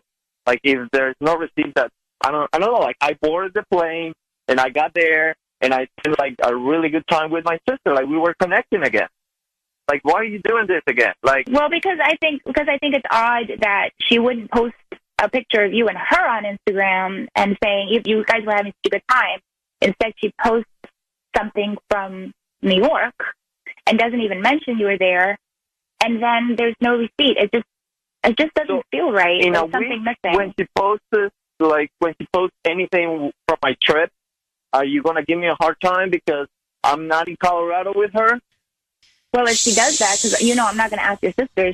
You're jumping the gun here. Well, wait, guys, just I want to let you go, but I would just say this to you, Ronnie. If you're not telling the truth, now's the time to fix it. No, while we're all here. The truth. You are telling the truth? Mm-hmm. All right, Crystal, he says he's telling the truth. Well, I guess I'm going to have to take him by his word, but there's nothing to prove that he's I feel like, I don't know, I feel like I'm going to take him by his word, but I'm going to let you guys take this from here and talk about it. Ronnie, if there's anything you should tell her, now's the time, okay? Yeah, listen, what I'm going to do is going to ask my sister to send me some of the pictures that I took with her in Colorado. Maybe just clear this up. How about that? Okay. Great. All right. That's a good solution. All right, well, good luck, you guys. Crystal, thanks for reaching out. Yeah, thank you. Can you call the airline and get the receipt? Couldn't she? I'm sure you could look it up or something, right? Patty's got one. Yeah. Did you guys hear? He said we got our connecting flight in Vegas. Yeah, he's lying. I don't know if I heard that. He's lying. I was about to ask him where his girlfriend lived. Wait a minute. You think he's lying? Yes. He was going to send these romantic flowers to his sister? Ew. Jeez. Coming off that Ryan's Roses, and you may have really hit the nail on the head, Patty. He did say our flight, not my flight. Right, Veronica? You heard that, huh? Veronica, you there? Yes, I'm here. So interesting. So Crystal and Ronnie, I mean, I thought he was legit. He seemed sincere for the portion of the call when he sent the flowers and he wrote the card, but he said our connection, our flight, which is the smoking gun. He said our, yeah. Mm-hmm. So I mean. So he was traveling with her. It was a trip.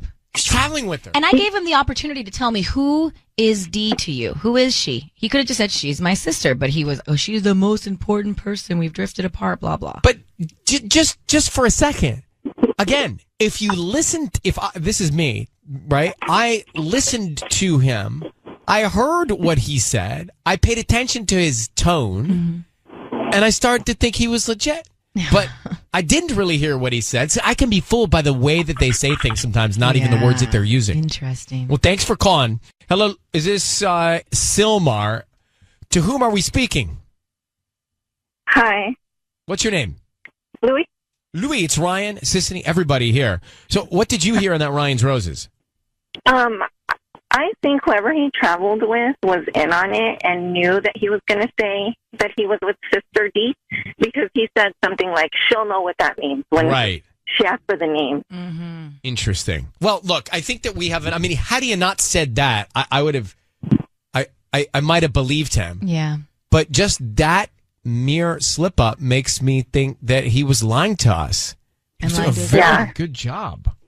Yeah, and the girl was in on it because she knew what that was going to mean, like D. Right. Like, I don't think there's anybody in Colorado. Yeah, I don't think so either. Well, more good news to wake up to on a Monday here. Thanks for calling. You have a great day. All right, it's time for Ryan's Roses. This is a public service. I'm going to read you the email, and we're going to get Amber in Corona on the line. She says, Dear Ryan and Sissany, my husband is almost a completely different man now. He goes to the movies by himself, or so he says. Suddenly, he's working out all the time. Whenever we get together with friends, he's just not interested and completely checked out of the conversation. I know something is not right. I've been listening to Ryan's Roses for years. I know the signs. Amber in Corona. Amber, thanks for coming on. I understand that you've been listening to Roses and you've heard the telltale signs of somebody. This sounds to me like a textbook situation where all of a sudden he's into his self-care. And he's not around so often, and he's going. I mean, movies by himself. That's a good excuse for covering a couple hours of time during the day. Yeah. Have you addressed this with him? Have you said you noticed something different? No, not yet. I haven't really said anything because like I said, I've been listening to your show for a long time and heard the different scenarios and stuff like that, and I just kind of wanted to see for a while to see if it was just something, my imagination. I didn't want to start anything if there was nothing to start, I didn't want him to think that I was, making up stuff in my mind. So I just kind of was going along with it, just kind of watching his behavior. But it kind of when we were out with friends and stuff and he's not really wanting to be there and he's not really communicating. He's just kind of sitting there. He looks bored. He doesn't want to be there. His behavior has changed. So now it's not only that he's going out to movies alone and that he's working out a lot and he's away a lot, but now it's like when we are together with friends, he's not acting the same. So now I'm a little concerned, but that's why I thought I'd maybe try this first and it'll bring it out. How long have you been married to him? We've been married for 9 years. So you know his behavior. Do you have kids? Yeah. Yes, we have a couple of children. We have a 5-year-old daughter and a 4-year-old boy. Okay, Amber, hold the line. We're going to come back. We're going to call him and see what we can find out, all right? Okay, sure. About to call Amber's husband in Corona and find out why he's totally changed. Now he's going to the movies by himself. He's staying late to work. He's working out. All the checked signs. out at home. Checked out all the signs that Amber says she has heard before in Ryan's Roses. She's seeing now in her husband, and she's very concerned. She's not addressed it with him, but we're going to call him. We're going to offer him some roses. And Amber, we're going to try and find out who's on his mind, what kind of emotions are going through his mind. I need you to say, Ryan, you have my permission to call, and then his name on Kiss FM. Go ahead. Ryan, you have my permission to call on Kiss FM. All right, so we're going to do it. And Sissy's going to offer him some roses. Be very, very quiet while we try and get some answers. And then when I tell him he's on the air, we'll bring you in, okay? Okay, great. Thank you. All right, good luck. Let's see what we can find out.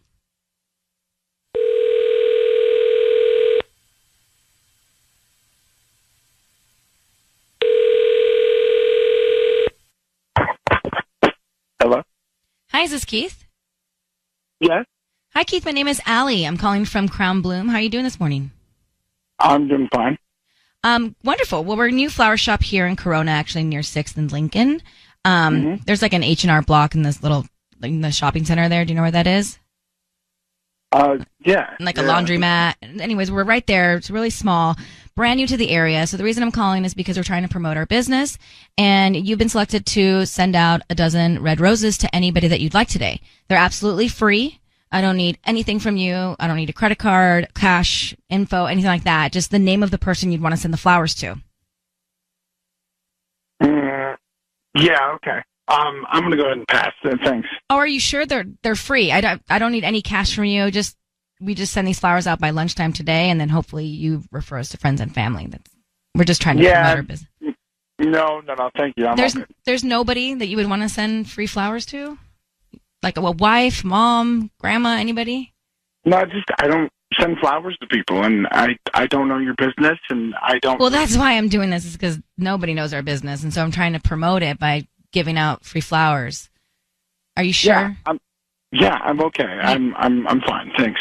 You absolutely wouldn't want your wife to have flowers? Keith, it's Ryan Seacrest. Your voice is being broadcast on the radio, and we have your wife, Amber, on the phone, whom I'm sure would love to receive some flowers. How are you, Keith?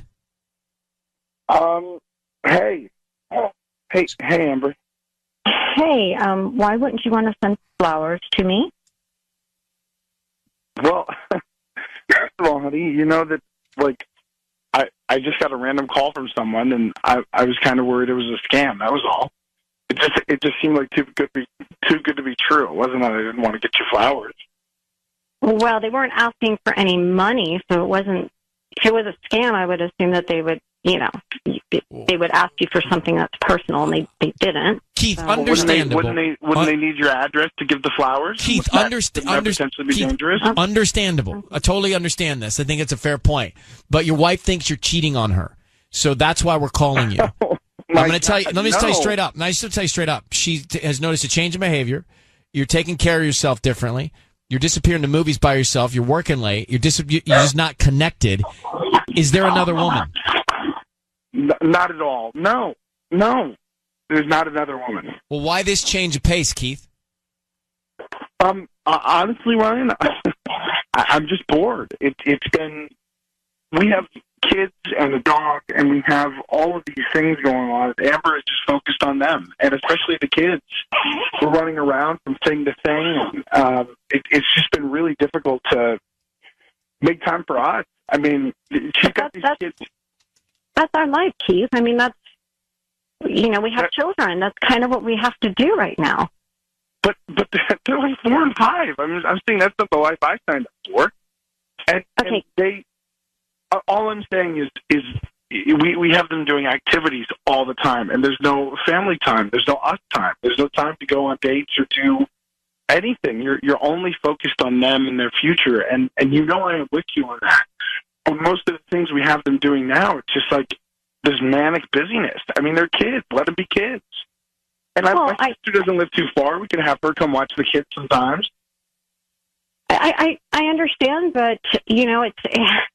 I just feel like right now they're young, and we had some in the beginning. We had time to ourselves, and we did a lot of those things, and then we decided on having children. And I think right now are the formidable years, and these things are important, And I just want to give to them what I didn't have when I was growing up, and I just feel like now is the time to be able to give them these things that are going to, help them learn responsibility and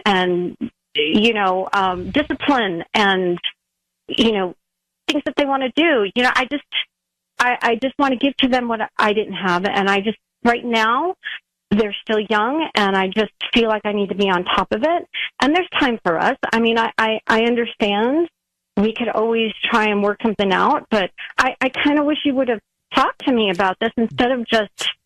This is going to the movies, and I'm just gonna interject for a second. This is a conversation that should have happened a long time ago between the two of you. Keith, if you were feeling that, you should express it and listen to Amber. Like, she's got a response to it, but this is a little bit of therapy and a lesson of communication. Right. So right? I mean, I think you guys should continue this conversation together off the air, literally right now, and realize that you both signed up for this. Like, it's not what you didn't sign up for. You both signed up for this, and you're both in it together, and work it out together. All right? It's just all about balance. Like, yes, it's all about the kids, but you have to also nurture your relationship. But you also got to speak up, Keith, if you're feeling something, bro. Yeah, you're right. So you guys keep talking. We're going to let you go, okay? Okay, thank you, Ryan. You're welcome. I'm glad you're talking about this. Thanks. I feel like I was in the therapy office. Me too. All right. So I don't think he's cheating. I don't think so either. I just think he was self-wallowing, you know? Yeah. Like wallowing in it and not speaking up. It's almost like he just building felt, resentment. Right. He was building resentment. All right. You don't want to do. Let's get back to the Ryan's Roses in a second. I don't think Keith was cheating. I just think he wasn't communicating. It is Ryan Seacrest and Susani. Thank you for having us on. Hello. So we had a Ryan's Roses a few minutes ago. Keith started to disconnect and disappear. Wasn't communicating with his wife. He was going to the movies by himself. He was depressed because he felt like there was no him and wife time. Right. Because they got kids and a dog. Life happens, right? Mhm. And she's spending time with the kids and not with him. And he started having self-pity on it. I never want this to happen to me. Well, take note of these calls that we do. I am taking note of these calls. Because I worry. Worry about me? Yes. No. I worry about Tanya, too, if it were her situation. But you see this all the time, and it's like parents, sometimes it's both parents, they get so invested in the kids, and then they just don't focus on their relationship. And then what happens in 10 years that when these kids are now out of the house, it's like you're living with somebody that you don't even know. But this is something we're all guilty of. It's difficult to communicate. It's hard to speak up sometimes in a relationship. It's hard to say what you're feeling in a relationship. It's what happens 9 out of 10 times in these situations. So I don't believe he's seeing someone else. He just was having a pity party for himself. Yeah. And then he spoke up and she had a response and they were having good dialogue and some real therapy there. Right. Patty? We felt like we were just I don't know if it's about communication. I think what I heard from both of them is that they now both have different set of values. She's valuing what she can give her children, and he's like, it's not that important. They're going to be fine. But they didn't have that conversation. But it's not something... Maybe you did have that conversation because you say it, I want to give my children things that I never had. And you say it, but when you actually do it, then you see how much you actually will invest in your children. And now he's like, wait a minute, I didn't sign up for this. But hold on for a second. I think they both need to speak their mind and talk about where they are, and then they need to find a common ground. Right. She should say, here's where I am, get it all out. And now what's the common ground? Where are we meeting in the middle? Maybe she's doing too many activities with the kids and just take it back a notch. One less activity. I And there feel you go. triggered because that's how I am with my kids. Like I have them you overbook 6 out them of sometimes. 7 days of the week. They're doing something because of the same reasons. I want to give my kids experiences and educate them, knowledge with the things that I didn't have growing up, so I can Correct. prepare them to become better adults. But you don't want to overcrowd them. And sometimes Michael gets frustrated with me saying, like, you're doing too much, Patty, for them. But you have packed their schedules, and I understand what and he's there's saying. 2 parents, in many cases, and there's unfortunately many single parents that don't have the help, and they're still doing it without complaining. Now we have Keith here, who's just sitting back going to the movies by himself, and he should just be like, you know what, babe? Let me take Monday and Tuesday so you can be home and relax, and then I'll come back, and then the next day you do it you do it too. Let's share the load. Okay. Is there anything I can do to help you? Because I feel this has become personal between you and Michael on the air right now. Totally. No, I mean, he helps, but I just He just got slayed. I hope. I mean, I would. The only thing I wish was for them to be as passionate about the way I'm raising our children. This is what we're here for each other, guys. You know what? Listen, Sometimes Sissany. you just got to get it out. Just like you said, you don't want some of these things to occur in your life, so you need to take all these tapes home Yeah, study them. and study them. All right. I'm literally dead. You should see Tanya's head just swiveling back and forth between everything here. Watching tennis, I'm watching a tennis match. But I know I'm right. Keith should just stop but complaining yeah. and help his wife lift up this load. Common ground. Again, a conversation you need to have with him. Michael probably doesn't want them to be so overloaded with things. No, it's not that. No, It's that he's not. It's time for Ryan's Roses. Dear Ryan and Sissany, this is coming out of Long Beach. It's Paige in Long Beach. Dear Ryan and Sissany, my husband and I went out to a bar to grab a drink. When we walked in, I heard one of the waitresses say to my husband, "Hey, stranger, are you following me?" My husband said, "Hi," very stiff, looked uncomfortable. It was obvious we were together. She looked mad. I never saw the waitress again. I asked him who she was. Said some girl from another bar that he and his buddies used to go to. He said she was always flirting, trying to flirt with his buddies, and she was annoying. She doesn't believe him. That's the bottom line. It's a little bit suspect. Hey, Paige, good morning. How you doing? Hey, I'm okay. How are you? Okay. Well, I think that you could be a pretty good judge probably of the body language and the tone of that exchange. It sounds like these two have had a friendly or flirty connection in the past by the "hey, stranger," right? Yeah. "Hey, stranger, you following me?" That's a flirty thing to say, isn't it? Like, Sisney, when you text a guy, or Michael, I guess, when you text Michael, you say, "Hey, stranger." Yeah, because that's flirty to me. I would say it to, but I would never say stranger to Michael. I see him every single day. Yeah, it's probably fair. Yeah. So actually, I don't think I ever say "hey, stranger" to anybody. "Hey, not stranger. You want to follow me?"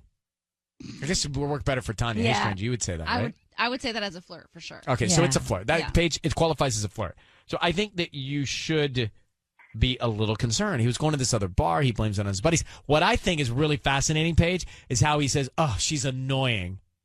He must not have thought she was annoying earlier, because she wouldn't have said that if she knew he thought she was annoying. Yeah. Yeah. There's some history there. Something's there. So how long have you been married? 3 years. All right, hold on, Paige, 1 second. We are going to call him next for Ryan's Roses.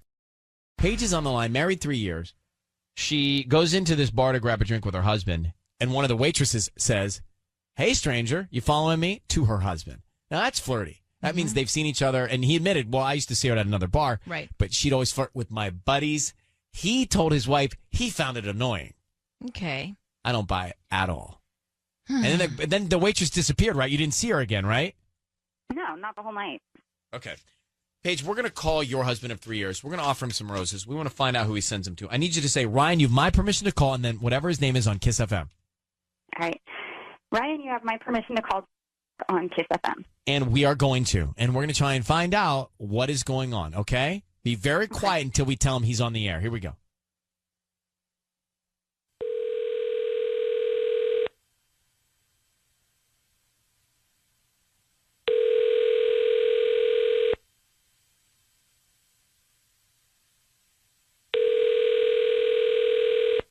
Hello? Hi, is this Jack? Yeah.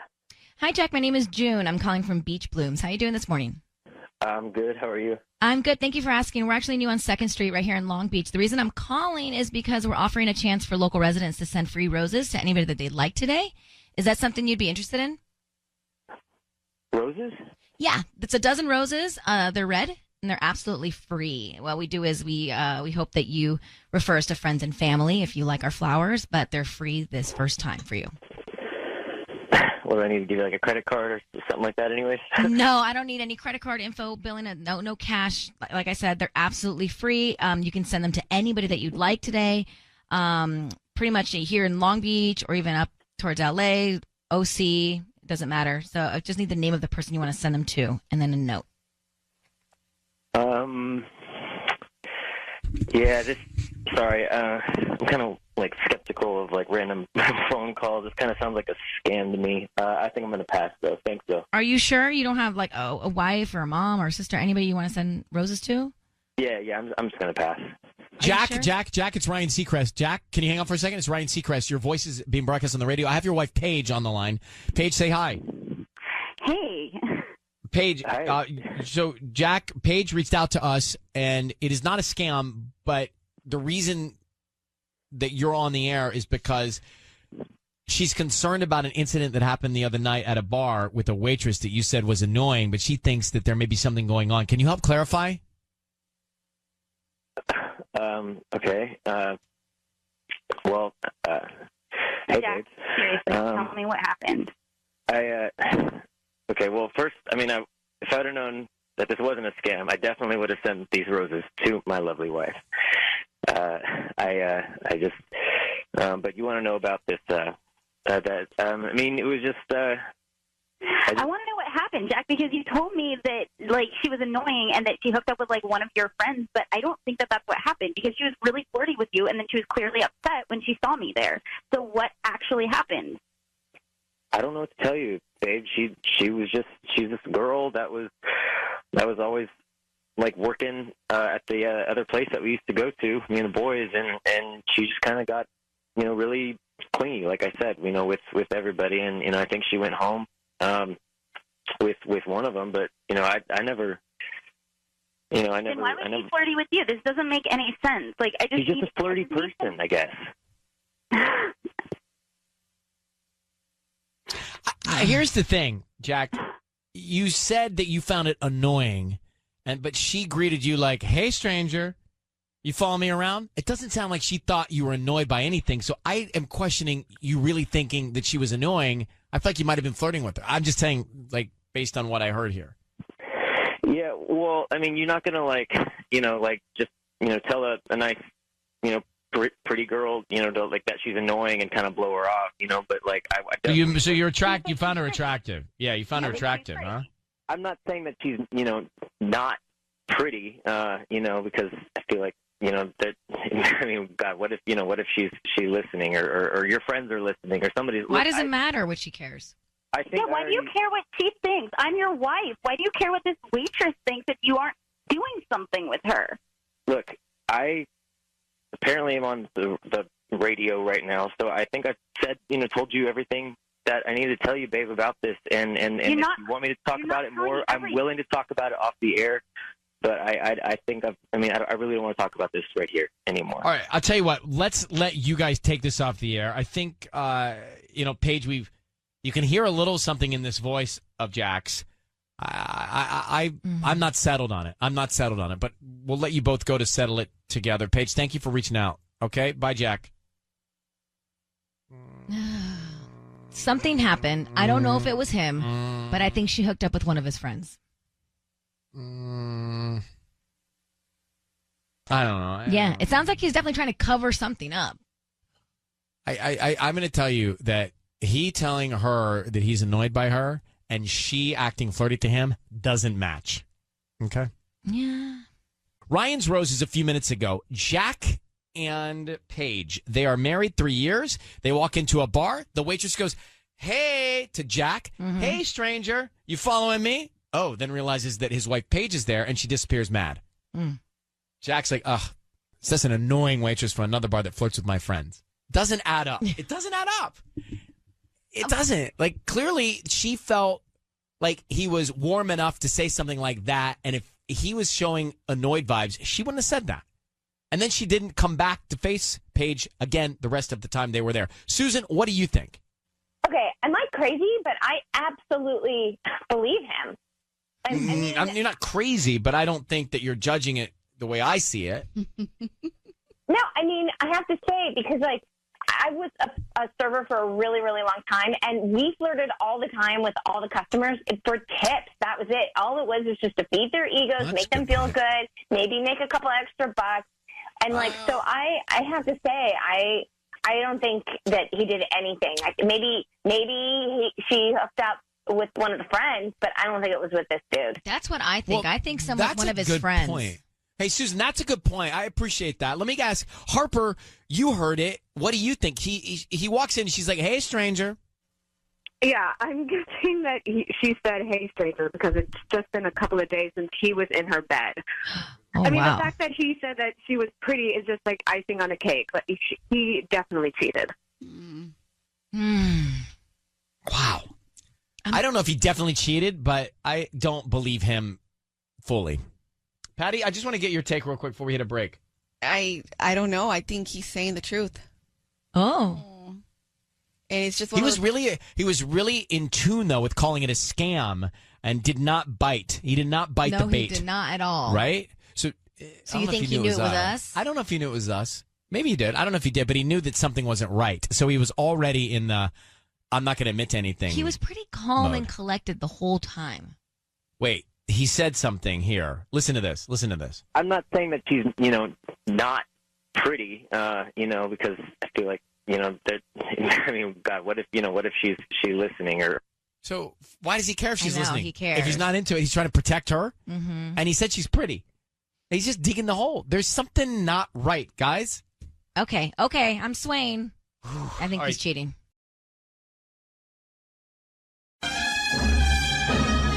Ryan's Roses. Now, as a public service, now, Sissany, normally, Ellen sits there. Yes. So, Ryan and Ellen, or Sissany, I was driving down Ventura when I saw my husband's car parked in front at a restaurant where he normally goes.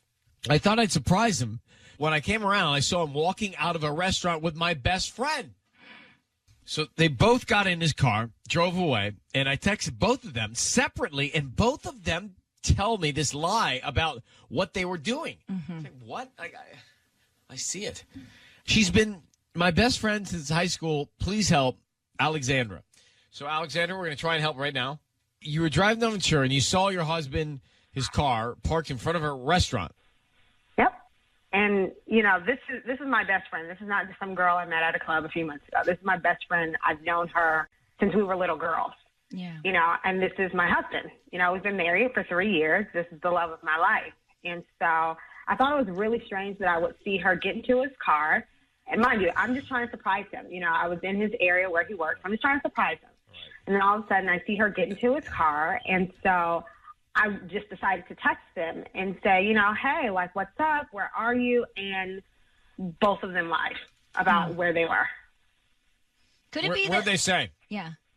Well, my best friend ended up telling me that she was hanging out with her kids. She has two young children, and so she made it seem as though she's picking one of them up from daycare and just hanging out with them.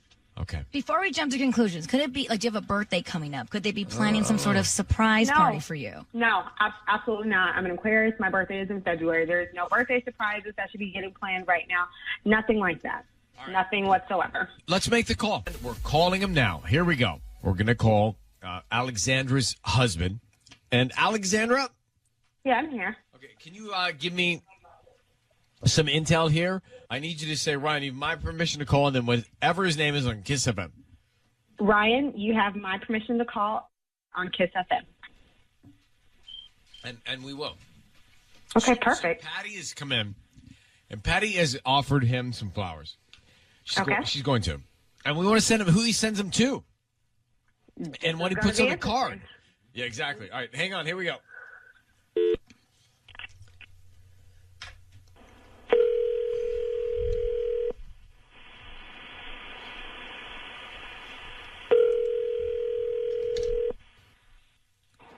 Hello?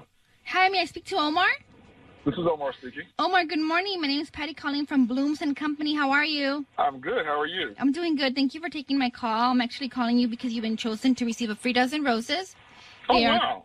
Yes, they're completely free, and you can send them to whoever you want this morning. I don't need any information from you, just the name of the person you want to send them to and a note. Okay. And they get them today by noon. Okay. Well, so you said you need the name of the person? I need the name of the person, the address, and also I have I have 4 flower bouquets that I'm offering, and let me run those by you, and just tell me which one you want, okay? Sounds good to me. Okay, I have thinking of you, miss you, get well soon, and I love you. Oh, I love you. Okay, let's see here. You want red or white roses? Red. Great. And what's the name of the person you're going to send them to? My wife, Alexandra. Hey, it's Ryan Seacrest and Sissany. Hello. On the air with you. Your wife is on the phone with us right now. So why does she think you were out with somebody else? I have no idea what you're even talking about. Both? Alexandra? Look, Omar, I just saw you Monday with my best friend.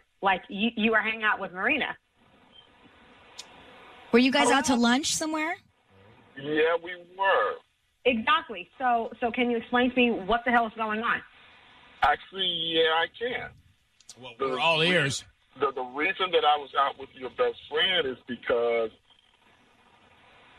I was trying to find out, and I'm almost thinking now there's just some projection going on, if you've been cheating on me.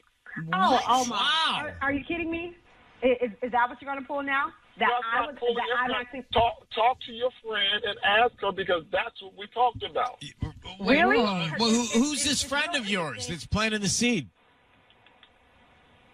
It's my best friend. Like, literally, Omar, come on. I saw both of you. I texted you both and asked you where you were, and both of you lied about it. Well, so now all of a sudden, obviously we lied to you because I didn't want you to know that that's why I was meeting with her and talking to her, because I was trying to get down to the bottom of whatever it is that you've been doing. What did Marina say? What are you talking about? What have I been doing besides working and coming home? Okay, let's start with work.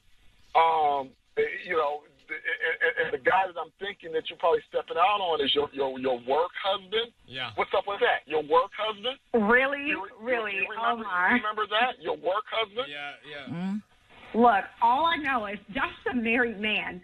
My work husband, we just joke about that. He's someone who I get along with at work. He looks out for me in the office, much like I look out for him. That's kind of what people do in marriages. That's kind of what I thought we did in our marriage. Explain to me, then, why you've been more distant with me. Oh, this is directed at you, Alexander. I've been trying to make plans for us to do different things. You're always giving me an excuse. It's always, I work a lot, but I try to set some time aside so that we can actually do some things together, be together, and you've been blowing me off. What am I supposed to think with that? Omar, I started a new job, and first off, I need to get in good with my boss. I need to get in great with my associates. So, of course, I'm going to want to work a lot. I'm going to want to stay focused. But that doesn't mean that I'm not interested in you and that I'm still not in love with you. All right. So, no one's cheating on anybody. This is good. Not at all. Okay, good. But I think it's kind of a good bad news. You just need a night out. Just the two of you, dinner, something nice. Right. I would love that. All right. Cool. So Me you guys too. both agree. Thank you, guys.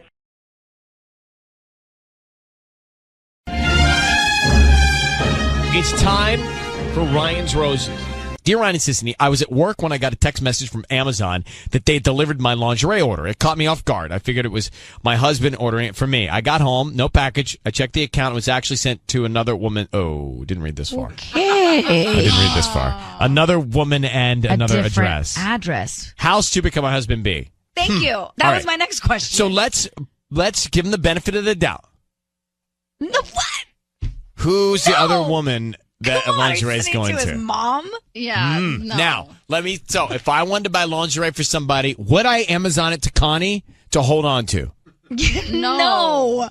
No, I would not.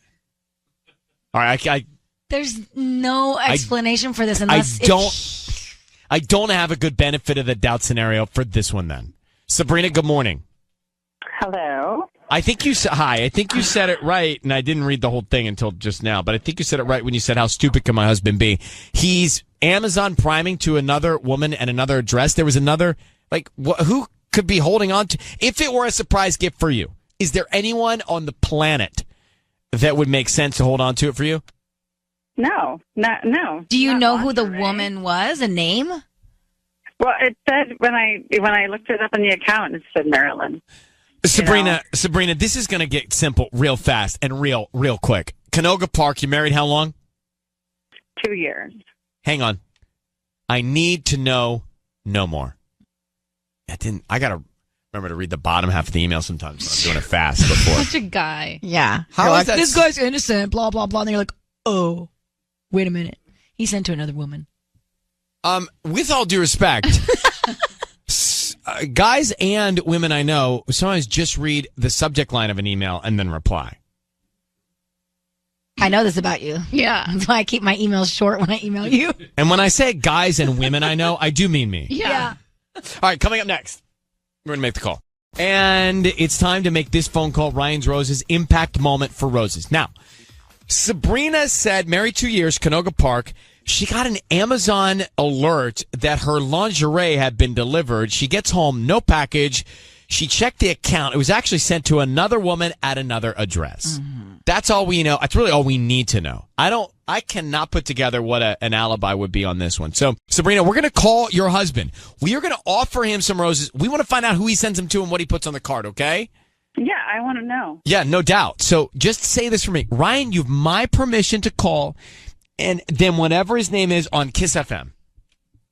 Brian, you have my permission to call on Kiss FM. Lock and load. Holster's full. Let's go. We are going to do this right now. I'm crossing my fingers. There is some justifiable excuse and alibi. I cannot figure it out myself, but good luck, okay? Yeah, this is not going to end well, but we'll find out. Okay, here we go. Be very quiet until we tell you when you can come in. Okay. All right.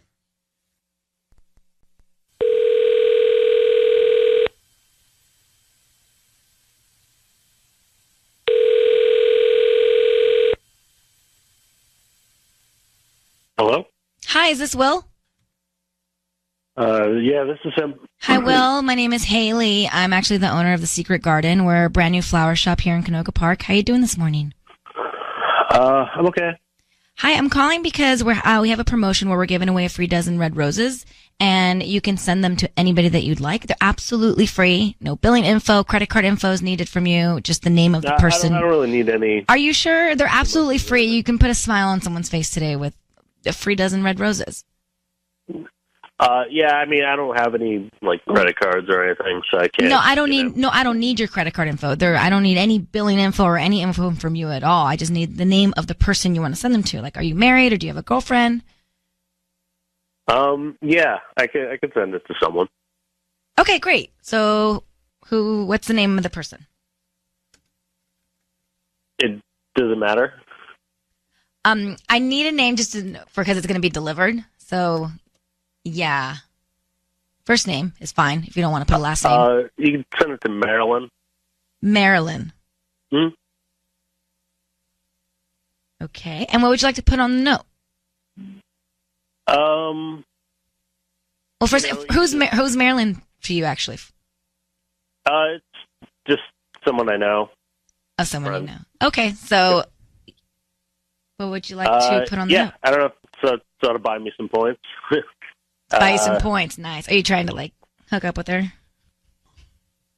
Who is this? Sorry, that was rude of me. So what would you like to put on the note? You could just say just 'cause. Just 'cause. Okay. Yeah. Cool. Will, it is Ryan Seacrest. Your voice is being broadcast on the radio, and I have your wife, Sabrina, on the other line. Who is Marilyn? Yeah. Hi, Will. Yeah. Who is Marilyn? Who are you sending lingerie and roses to? I don't know what you're talking about. I'm sorry, what? I don't know what you're talking about. Roses to another woman. You're sending roses to somebody else? Well, I didn't go out and buy the roses. Someone called me and... No, but Will, let's forget that for a second. Who is Marilyn? Just explain who she is. Well, it's someone I've been seeing. So you're cheating on your wife, Will, and you're cheating on your wife, and you're ordering her lingerie, and you're doing it on your Amazon Prime account, and your wife saw the receipt, and that's what you're up to? Is that what you're doing? Huh? How stupid do you think I am? I didn't think you'd. I mean, really, how stupid do you think I am? You didn't think I'd see the receipt, so that's your defense. You didn't think I'd see the receipt, that you wished that I hadn't seen the receipt. I mean, how stupid are you? Yeah, it's our Amazon Prime account, our mutual account. It says what goes where, to whom. I mean, I can't believe, of all of this, I can't believe you think that I am this stupid. Really? I mean, I forgot I have nothing of my own. I forgot about that. Yeah, when you're married, you don't have other women in your life. Wow. Will, what are you... I'm just confused. What are you up to? You're cheating on your wife... And you thought what? It was okay? She wouldn't find out? Like, what did you think? Yeah, I just guess I got just bored. I didn't think it would matter. Really? That's your defense? I mean... We have two kids, Will. We have two kids.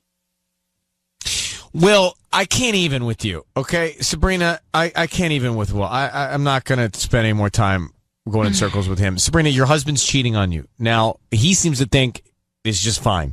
I don't know why he would think it's just fine, but you need to decide what you are going to do with this information, who Marilyn is, and why he thinks it's just okay because he's bored to do that. And we're going to put you on hold and wish you the best of luck. But now you got some more information, okay?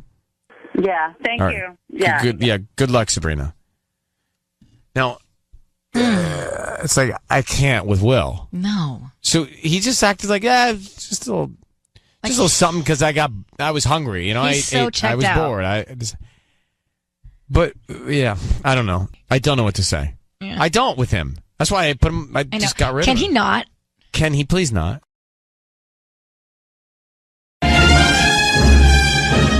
Time for roses. Ryan's roses. Shelly in El Sereno sent us an email saying that her husband and she went for a run the other day, and they were both sharing his AirPods to listen to music. And as they're running, picture this. She says, I hear the noise that he got a text, and then the AirPods start reading the text to him. You know, you can have that feature. I have that. Oops. Right, like you can't control it sometimes. So my husband is going, Siri, stop, but Siri doesn't stop. And the message was something like, hey, baby, wow. No. That was interesting last night. Never tried that before. Call when you can. OMG. Yeah, now that could be about a casserole, right? Hey, I've never had that casserole before. Wow, that was amazing. And it could have been a group chat because when our morning show group chat thing reads off, it's just like the weirdest stuff in my headphones. But that, technology is, it's so advanced that can happen. And Shelly, so is it the voice of Siri you hear? Yeah, it's like Siri's reading the text as it comes in. Okay. Mm-hmm. So it's not, all right, so it's the voice of Siri. Well, what did he say after that? Like, well, because I was like, well, why did you tell Siri to stop reading it? Like, he was like, no, I just didn't want the music to stop because we were, working out Right. together and we were both, just doing it, together. So I didn't want to interrupt their work. Unless they're talking about some sort of food or something. And how do you know it's, I guess because he says baby in the text message. Yeah. I would say, how do you know it's not a buddy? No, it wasn't. It wasn't a buddy. If you heard it, you would feel the same did way. he act weird afterwards? Like, did you say, like, who was that? Yeah, I was like, what was that? And he was like, oh, just a wrong number. Oh, that was weird, huh? Like, I've never gotten a text like that before. Wrong number. And I was like, okay. All right, well, let's do this. Let's put you on hold, and we will call him next to hear it. Call to Shelly's husband in El Sereno. Her husband, this is crazy. They were on a run. She had his AirPods in, and Siri read a text message that said, while she was listening, that said, hey, baby, wow, that was interesting last night. Never tried that before. Call me when you can. And then he started acting strange. So who sent that text message? You didn't get to read the message. You only heard it, right? Right. I only heard it. Okay. Listen, we are calling your husband now. Be very quiet until we tell him he's on the air. Do me a favor. Just say, Ryan, you have my permission to call, and then his name on Kiss FM. Okay. Ryan, you have my permission, Shelley, to call on Kiss FM. Okay. You got it. Be very quiet. Here we go.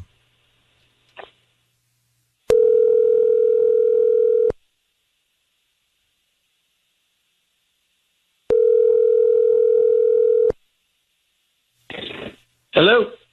Hi, I'm looking for Dylan. This is he. Hi, Dylan. My name is Holly, and I'm calling from Beautiful Blooms. We're actually a flower shop here in the area, and I'm trying to promote my business today. So we're offering local residents a chance to send a free dozen red roses to somebody. Is that something that you'd be interested in? They're absolutely free. Okay. Look, I'm just going to stop you right there. I actually know exactly what this is. Hey, Shelly, honey, this is unbelievable. This is so you. I knew you would do something like this. By the way, baby, I also knew you called the restaurant the other night. So can you just come on? We can hash this out, please. Wow. Okay. Well, can you just... Dylan, I need you to know your voice is being broadcast on the radio.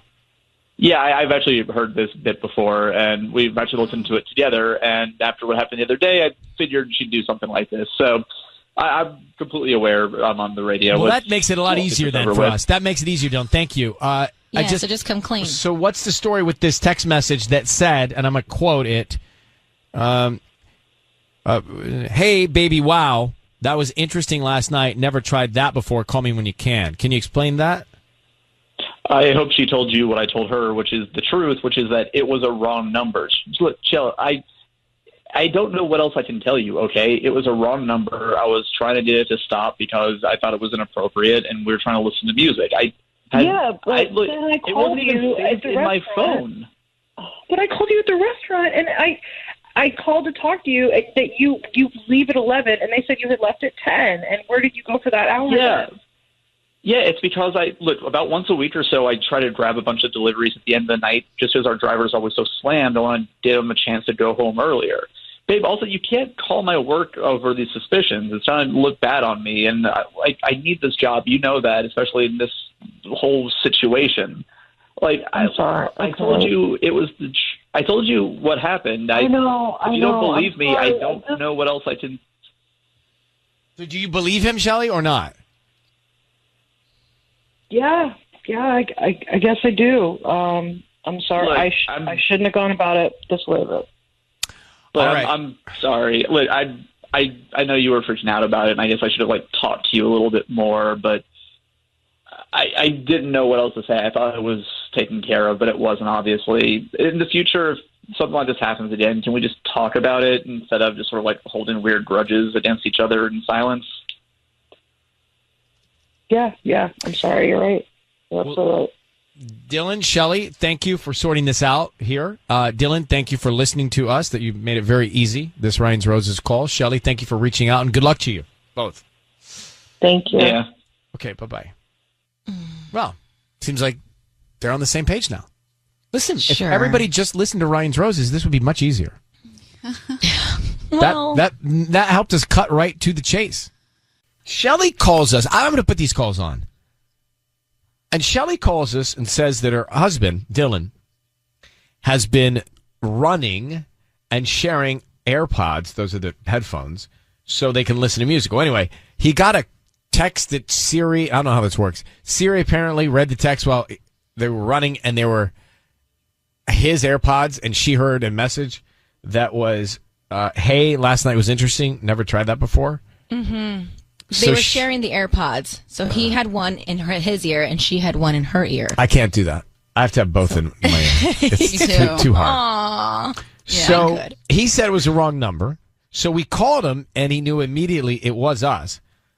Turns out she had called his work looking for him, and he wasn't there. But here's what he said.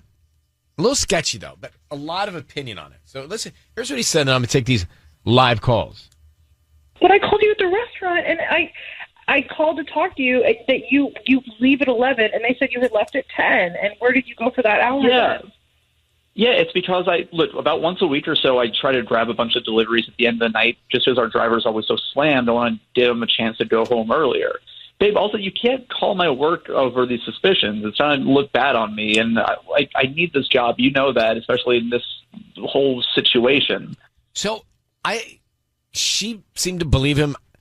I kind of believed him, but America didn't. And Sean is in Corona. Sean? Hey, what's going on, Ryan? Good morning, guys. How are you, Sean? So tell me, what do you think? Dude's lying, man. I've had the same number for over 10 years. Never once have I had a wrong text like that. And plus, Siri, when you're listening to music, it reads the name that it's coming from. So, dude's lying. And then he's playing the guilt trip, making her feel little, and trying to switch the game on her, making her feel guilty for calling. And is that called gaslighting? Man. Gaslighting. Yeah, okay. Yep. All right, Sean. So he's lying. Sean says he's lying. All right, Christina, good morning. In Riverside. Good morning. Let's talk about it. I agree with Sean. You do? He definitely, nothing about anything he said seemed genuine. Like you said, unless he just got that number, there's no reason why anybody would accidentally text him something like that. Secondly, he said that he tried to get it off. Sirius stopped saying it because he knew that it was inappropriate. But, if it was an unknown person that was texting him, wouldn't he be like, what the heck is this? Instead of, trying to turn it off so that she wouldn't hear it. He was guilty from the start. Right. And then her calling his job, him saying that he could lose his job, that's another, bunch of crap. I would want to take up deliveries for the delivery driver when the delivery driver probably needs those tips. Like, why would that delivery driver want to go home early when all he does is live off his tips? I mean, this guy is so full of crap. I feel so bad for her. Like, she's just saying, yeah, okay, I believe you, just because she wants to try to keep things, cordial, just like you were saying, like, maybe she wants to forgive him, but she knows, I know, and she knows deep down inside she's never going to be able to trust him after that, or at least she shouldn't. Marriage. Wow. All right, thank you. That was a good point with the delivery. I didn't even catch that one. But our listeners are smarter than we are. That's the thing. That's so why much it's great to smarter take than calls. I mean, what? we just serve it up, and then the intellect comes from the callers. So, Stephanie, you're in Palmdale. Do you think he's cheating? Yes, I do. I agree with Sean and Christina because I think his urgency to stop the message is message enough. Like that's the sign right there. That's the clue. So I definitely think he knew the message. Like he said, it was inappropriate. But how would you know if it was random? You would want to listen to the whole thing and be like, I wonder who this number is. That's weird. Investigate it a little more. Do you know what I did? Not for this reason. I turned Siri off. I don't know what Siri's listening to. Yeah, You know? I have her off too. I feel like Siri listens to everything. I agree. sure. But I just use her to play some songs when I'm too lazy to turn it on. Yeah, I get that. All right, so the consensus is we let him off easy. He's cheating. He's a cheater. Harley, Buena Park, you think he's lying as well? I absolutely think he's lying. If it was a wrong number, why not save the text and have them saying, oops, it's a wrong number, just to show your wife, knowing that she heard it. It's maybe I screwed it up because I gave him the benefit. So I don't know. And then, hard like on everyone else said, yeah, he gaslighted her, made her feel bad for what she did because she didn't believe what he said. Wouldn't you be more worried about your marriage than your job? Yeah. And how long you been married? I'm not married. Me either. But You guys, don't base your life off of Ryan's roses. Well, hold on. Harley, why are you not married? Oh, there's a long list, but I just don't want to be married because there's just nowadays marriage isn't what it used to be. Like you guys were saying before you guys started taking the callers, like being married at 25 to 95, people are going to make mistakes. And nowadays, the new generation, those mistakes are things that you wouldn't normally accept in a marriage, like cheating. Right. That's not supposed to happen. But I have a theory. It's not. So I have a theory. If I am going to get married, right? Oh, here comes, this is going to be good. I mean, the fact that you're standing for this is everything. But hear me out. It's not naive. So if I do want kids, right? So that is a separate, how do I figure that out part. Uh-huh. But if I were to get married, Harley, my theory is the longer I wait, the closer I am to dying. So she would live longer than I. So less opportunity for anybody to make a mistake, right? So 65, 68, I think, that's probably the time to walk down the aisle. No. Well, I mean, I'm 27, so I'm thinking more maybe when I'm like 35, maybe a little bit older, but right now, absolutely not. Yeah, I agree. All right. Well, thank you for hearing me out. No, yeah, Well, thank you very much for calling. You take care of yourself. No problem. Bye-bye. Bye. Oh, Harley dropping the S-bomb right there. Yeah. Dropping the S-bomb. That's how passionate people are about this. Yeah. We had a Ryan's Roses call a few minutes ago, and he did make up some excuses. He knew it was us, but I think his wife believed that once we got to the bottom of it, he wasn't cheating. And I didn't fight that. I felt like she believed it, and I thought, all right, he's not cheating. Mm-hmm. And then we started talking about how many marriages have problems, right? So Michelle's on the line. She's been married 15 years to her husband. And, solid. And she says she's been to hell and back. So, Michelle, good morning. Good morning. I have to thank you guys for taking my call. I think I've probably called you I don't know how many times, and I'm so excited to talk to you guys. I love you guys. Well, thank you. We appreciate that love, and back at you. Curious. So, You've got a group here where Sisney has been married 7, 8, how long? 7? 7 years. 7 years. So everything's hunky-dory there in the first 7 years. Yep. Patty has kids with a partner and is not married. And she has no real desire or itch to get married. Tanya wants to get married and have a fairy tale. I am confused. So tell me about your 15 years of hell and back. Okay, so first of all, I was married 20 years before this. I've been with my husband now 15 years.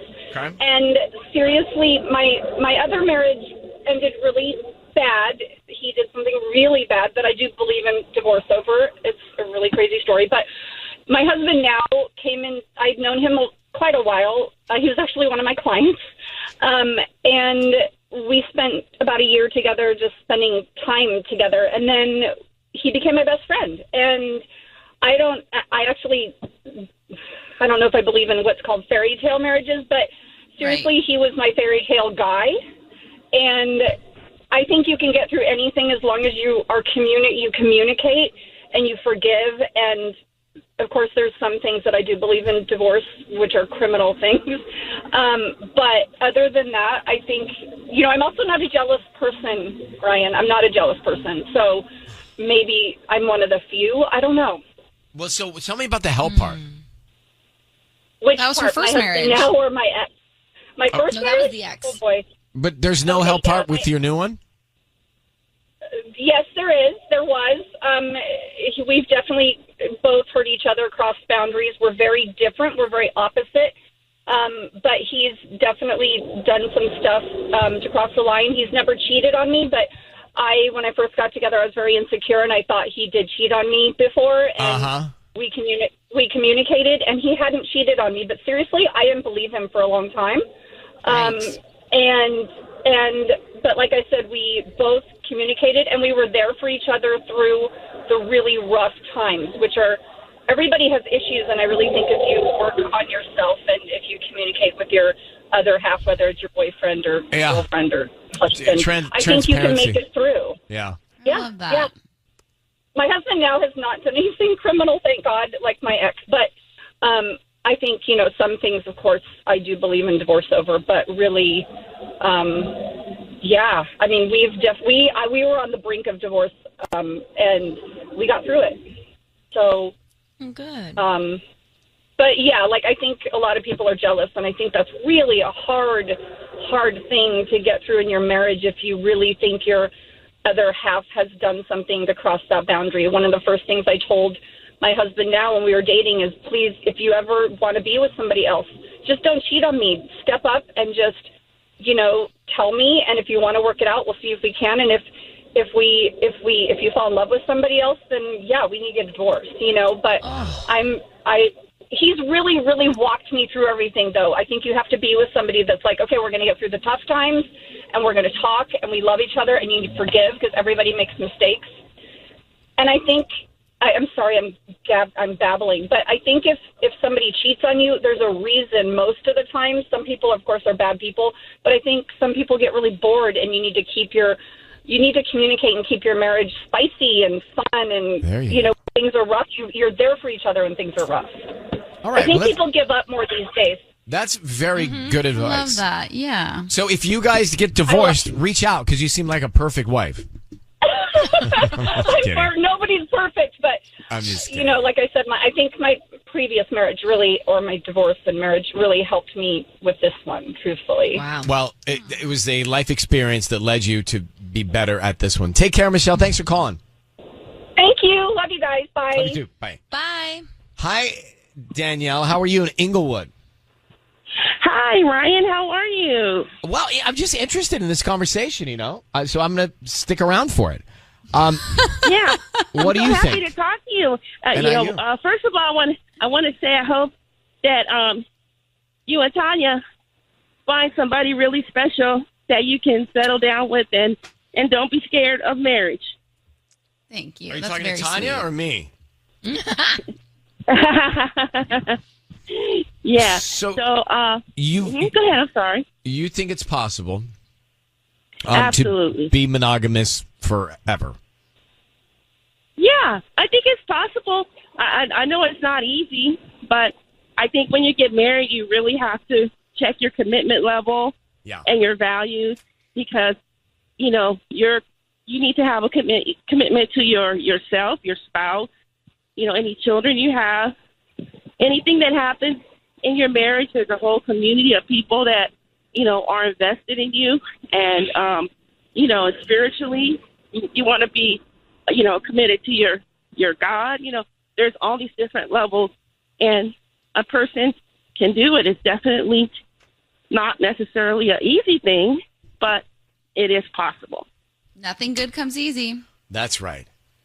So what you're saying, Danielle, it is possible, but Ryan, wait a few years. Okay, thank you. I appreciate it. No, Ryan, find somebody, fall in love. That's what I want for you. You want me to fall in love? I'd like to fall in love.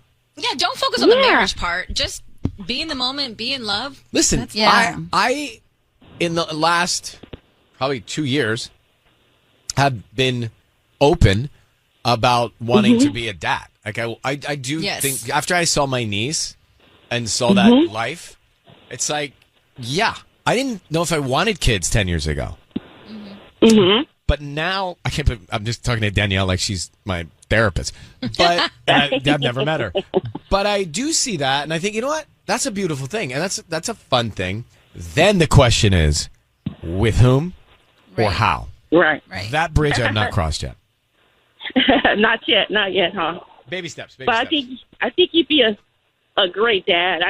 You just seem like a very loving and kind person, and a child would have a ball with you. So you got to get those kids before you get old and tired.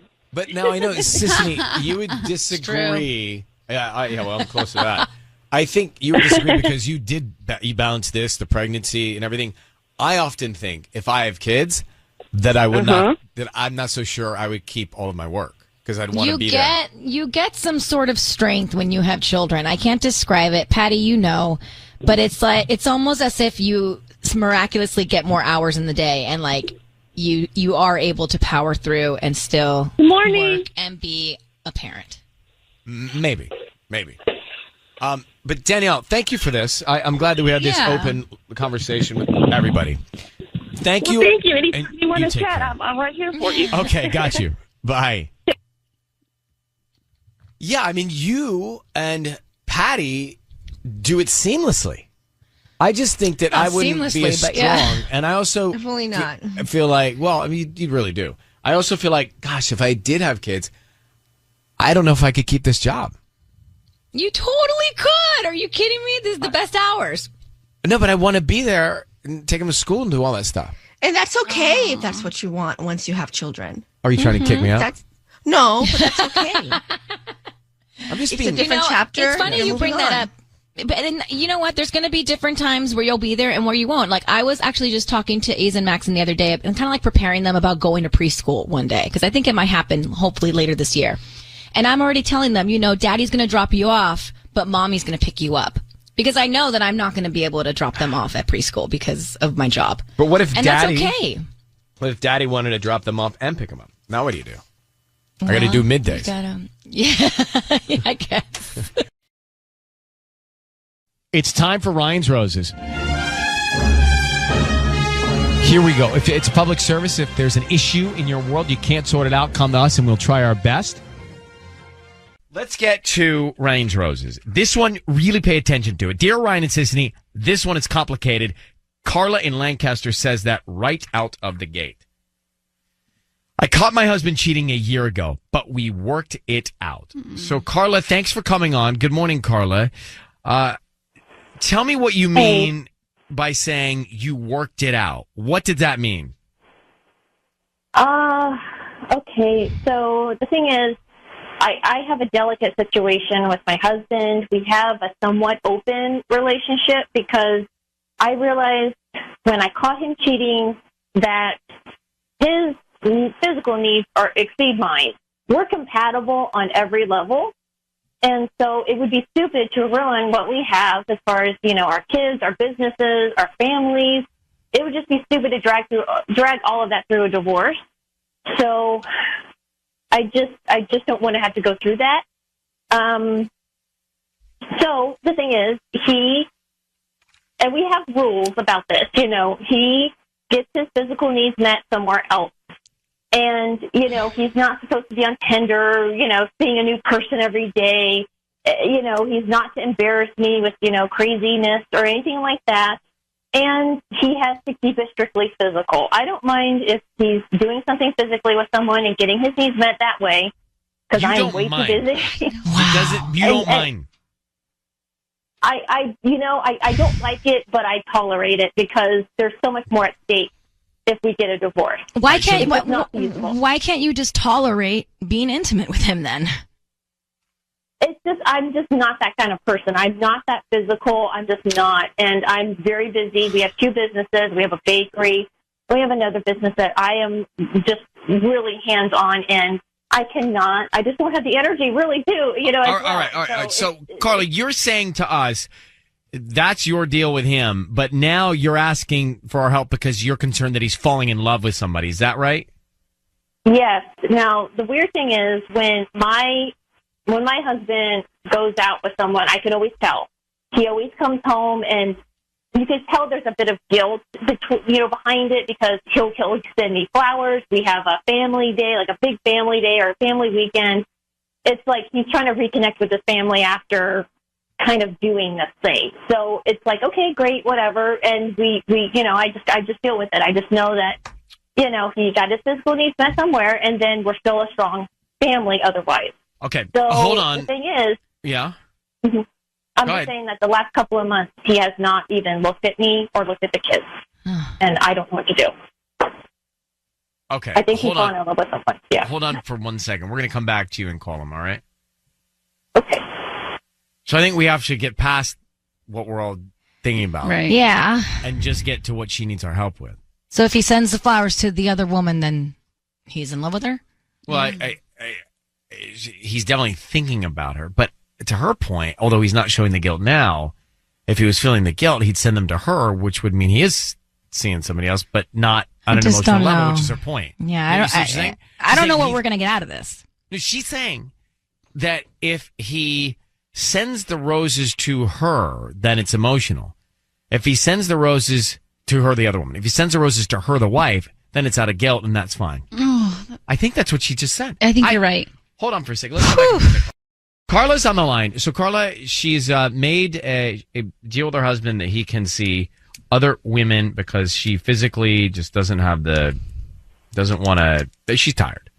And so that's how they're, that's the best way to explain it. That's how they're moving forward. Anyway, the deal was, don't fall in love, no emotions, just physical. Well, she's concerned because now he's acting strange and she thinks that he's got feelings for somebody. Do you know the woman that you think he might have fallen in love with? There's a couple of women. There's one named Sarah. There's one named Jennifer. Their names? Yeah, I do. They're within our same circle. I think he's got like a friends with benefits kind of thing with them. And that's, what, as long as he's safe, as long as he doesn't fall in love, it's fine. It's fine. My jaws. So here's what we're going to do. We're going to call him now, and Sisney is going to offer him some roses. So just so I understand, if he sends the roses to another woman, is that good or bad? It's bad. It's really bad because that means that I'm not getting the flowers, she is. And that's a clear sign that his emotions have shifted. But if he sends the flowers to you, couldn't it be because it's out of guilt that he's in love with someone else? I've never had that happen. He's been cheating. He's been getting his needs met somewhere else, and he always gives me flowers. He always kind of makes amends in a way. You know what I mean? He's that much more attentive afterwards. How long have you guys had this agreement? About a year and a half now, and it's the same pattern. And now the pattern has shifted drastically. And I know that if someone else gets the flowers, I just know my husband. I know that he's falling in love with someone else. I need you to say, Ryan, you have my permission to call, and then your husband's name on Kiss FM. Ryan, you have my permission to call on Kiss FM. Okay, we're going to call him now. Be very quiet until we tell him he's on the air. Good luck, all right? Okay.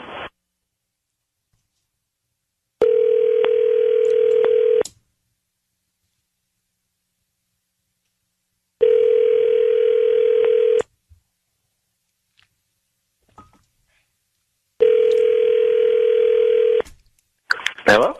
Hi, this is Ron. Yes, this is Ron, yeah. Hi, Ron. My name is Teresa. I'm calling from Diamond Floral Designs. How you doing this morning?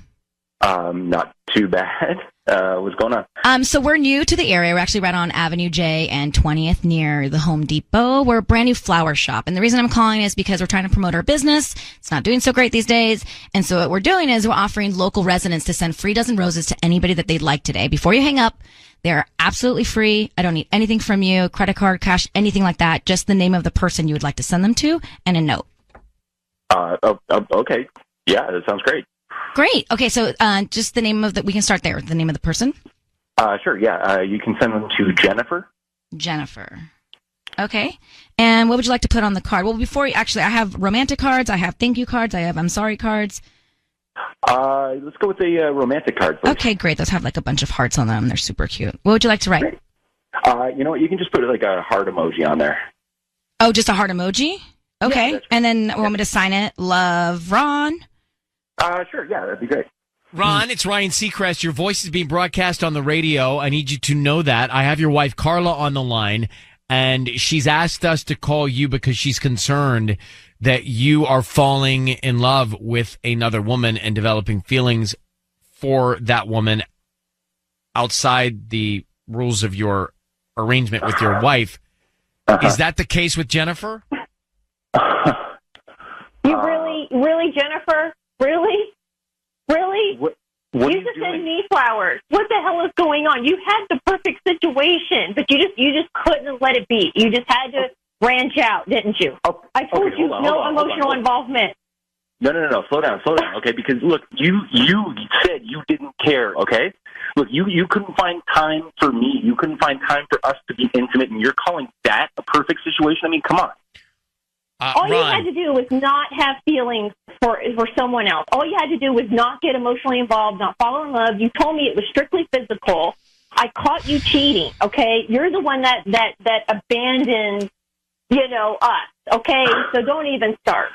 Okay, no. Okay, look, because you said don't have feelings for people, right? But look, I started having feelings for her when I started realizing that you don't have feelings for me. Okay, look, we are married, all right? We have 2 kids, and then you found out I was cheating, and you just let me go on. You didn't even. Oh, it's my fault that you cheated? It's my fault? Oh no! You were the one that cheated. You were the one that decided that we weren't important enough. And then that's what you did. You cheated. Your heart strayed, and now it's really straight. I was going to put up with this, and I told you. I said, fine, just no emotional involvement, and you just can't. Ron, you just can't okay, not do that. Hold on, guys. Ron, you cheated on your wife, and then you wanted her to do what? Like, what did you think she was going to do? Look, I had a moment of weakness, okay? I made a bad decision. Everybody makes bad decisions. Everybody makes mistakes, okay? And we talked it out. We thought we were getting through it. And then next thing I know, it's like she says it's okay. And she's like, keep doing it. Go ahead. Just don't get emotionally involved and all this sort of thing. And it's like, how am I supposed to care about this marriage if she doesn't care about it? Well, it seems like then you guys shouldn't be married. I mean, this is a bad approach. Mm-hmm. Like, if you don't care and she doesn't care, then staying in the marriage, I know you have kids and it's complicated, but this is to me just seeming like a bad approach. Yeah. And not a great example for your children. Now, Carla, did you think through all of the things that can happen when he starts to see these other people? Because I don't know. Look, there are stronger people than all of us combined on this show, but it's really hard, I think, to start seeing other people and then not want them to like you. Like, that's just human nature. You want somebody to like you. Yeah, especially if you're intimate. By that, that's going to create feelings. I know, but he reassured me it was just a quick physical thing. It's like a hotel. It's like a quick thing, a physical thing. He just shows up at the hotel, boom, done, and that's it. He says that the girl that he was with originally was married as well, and she didn't want anything emotional, so I thought, okay, fine. And I laid some ground rules down, and I said, look, if you have to do this, then here are the rules. don't embarrass me, don't have emotional feelings. But he didn't for play by the people. rules originally, so what makes things play by the rules again? Can you both hang on? Hold on for 1 second. Yeah. I need to regroup for a minute. Yeah. We have Carla and Ron on the line. So to retrace the steps, Ron cheated on Carla. Carla tolerated it because she felt guilty that she wasn't being as physical as Ron needed. And so she made a tolerated deal that he could see other women but develop no feelings. Ron now is saying that, well, he sent the roses to another woman. So he's developed feelings. And Ron was saying, hey, if you wanted to save the marriage, why'd you let me go do all of this? Which Yeah. seems strange to say, too. Because, Ron, if you wanted to save the marriage, why'd you cheat in the first place? That's true. And, you know, you can't just go do all this stuff because she wasn't at your level physically without talking it through. And so you've got kids and it's complicated, but such is life. So do you go on? It doesn't sound like this approach is working. So I guess my question is, this approach hasn't worked, right? What do you do now? You need a new approach, or you need to go your separate ways the best you can so that there's peace. What do you think, Carla? You know, I think you're right. I'm done. I tried to be tolerant. I tried to I loved him, and I thought that he could still love me. And You still shouldn't get his settle needs to met somewhere tolerate else. that. You shouldn't have to settle to tolerate Yeah. that. That's not I know. a good I relationship. know. Settling to tolerate something is not good. It's only going to go right? downhill. Inevitably, that's going to be bad news. Look, Yeah, I realize that Could I just say his. Ron, What do you have to say? I just want to say, like, she's on here, you know, Carla's, she's going off about how, you know, she loves me and all this sort of thing like this, but it's like one of the rules that she set out when we made this agreement right off the top was that I can't embarrass her. And look where we are right now. You brought this to the Ron, radio. I'm not interested, Ron. I'm not, because at the point where you guys were making the deal to tolerate and you were out seeing Jennifer or Sarah or whoever it is, it's a disaster. And that's where we are. So this is no more disastrous than that. All right. Carla, I don't know what else we can do for you, but I do hope that at least by hearing and seeing all this, you feel like what you guys are trying and what you decided to tolerate isn't the right thing to do. It's not working for you. I totally see it now. It's definitely not working. I really thought that we could do this. It seemed like it was okay for the time, and now it's just I'm just done. Once your heart strays, that's it. Ron, thank you, and Carla, good luck. Thank you. I do have a question. So, what does happen? Like, what does happen if one person needs more physical than the other? That is a great. What do? You question? man up and you 'Cause give it to them. Because that's a good solution. That solution they tried doesn't work. Like, You that's really do. It's like marriage is hard, and then there's nights that you don't want to be intimate or whatever, but you know what? You just do it. I feel like you got to do it. And we're not talking about Michael. We're not talking about Somebody gave me really good advice once, and they were just like, even when the nights you don't want to do it, just You do gotta it. do it. And then like, I know, and it's so true because you have to. Take a bath and just do it. Yeah. Right? I took a bath this morning, actually. Well, that's good news for Michael. I don't know what to tell you. Ron and Carla, they were in a situation. But basically, the issue was Ron needed more physical interaction with his wife, and she just was too tired to do it. And so they started to go down these different paths. But I mean, that's a common situation, I'm guessing. Somebody wants to be physical more than the other. What do you do? And Sisney says, grin and bear it. You man up or you woman up. Either way, you just do it. I mean, it's. Tanya, what would you do? I would feel like there may be a compromise in the middle. Like if somebody wants it every day and the other person wants it once a week, maybe you do it 2 to 3 times a week. Well, yeah, but it's not so scheduled like that. I don't know. What is? Oh no, Ryan, are you a scheduler? You No, are no, a no. scheduler. No, I'm not a scheduler. I just know my schedule. Oh my god! I see nothing wrong with that. I never want to know your schedule. I'm going to tell you my schedule. No, don't tell us. No, not that schedule. My schedule. But there you go. There's a schedule. No, not that. I don't schedule. I schedule my schedule, which is a schedule. Mondays are just wrong. Wrong. Like no one knows anything on a Monday. No. I mean, it's just Tanya will tell you, like, when you're not married, things are looking up not till Thursday. That's when they. And by the way, Sundays are kind of a downer. I'm telling you right now. Oh, weekends are our prime time. Friday and Saturday. So back to Tanya's math. It's really down to 2 days a week where there aren't even options, but. Oh, we're matinee people. Oh, man, the light's always so rough. Well, but that's like, we only have the most time on the weekends, and the twins nap from 12:30 to 2:30. So. Oh, to look forward to. Have a little matinee. Sounds fun. Afternoon delight. I mean, every time someone says that, I can't. I know, and that's such an interesting question because I think it's very common and nobody talks about it. What? Nobody talks about it. What? About one person wanting it more than the other. And what do you do? I mean, rarely have I met people that are on the exact same wavelength. Totally. Yeah. Pace. Well, I think there are only two In options. the very beginning, everyone's on the same page. Yeah. Like first year or two. Yeah. But then things, seasons happen, right? Yeah. I just sometimes I love you so much. It's like not okay. This is one of those moments. I truly wonder if it's in your calendar. Why is it not okay? It's fine. I know.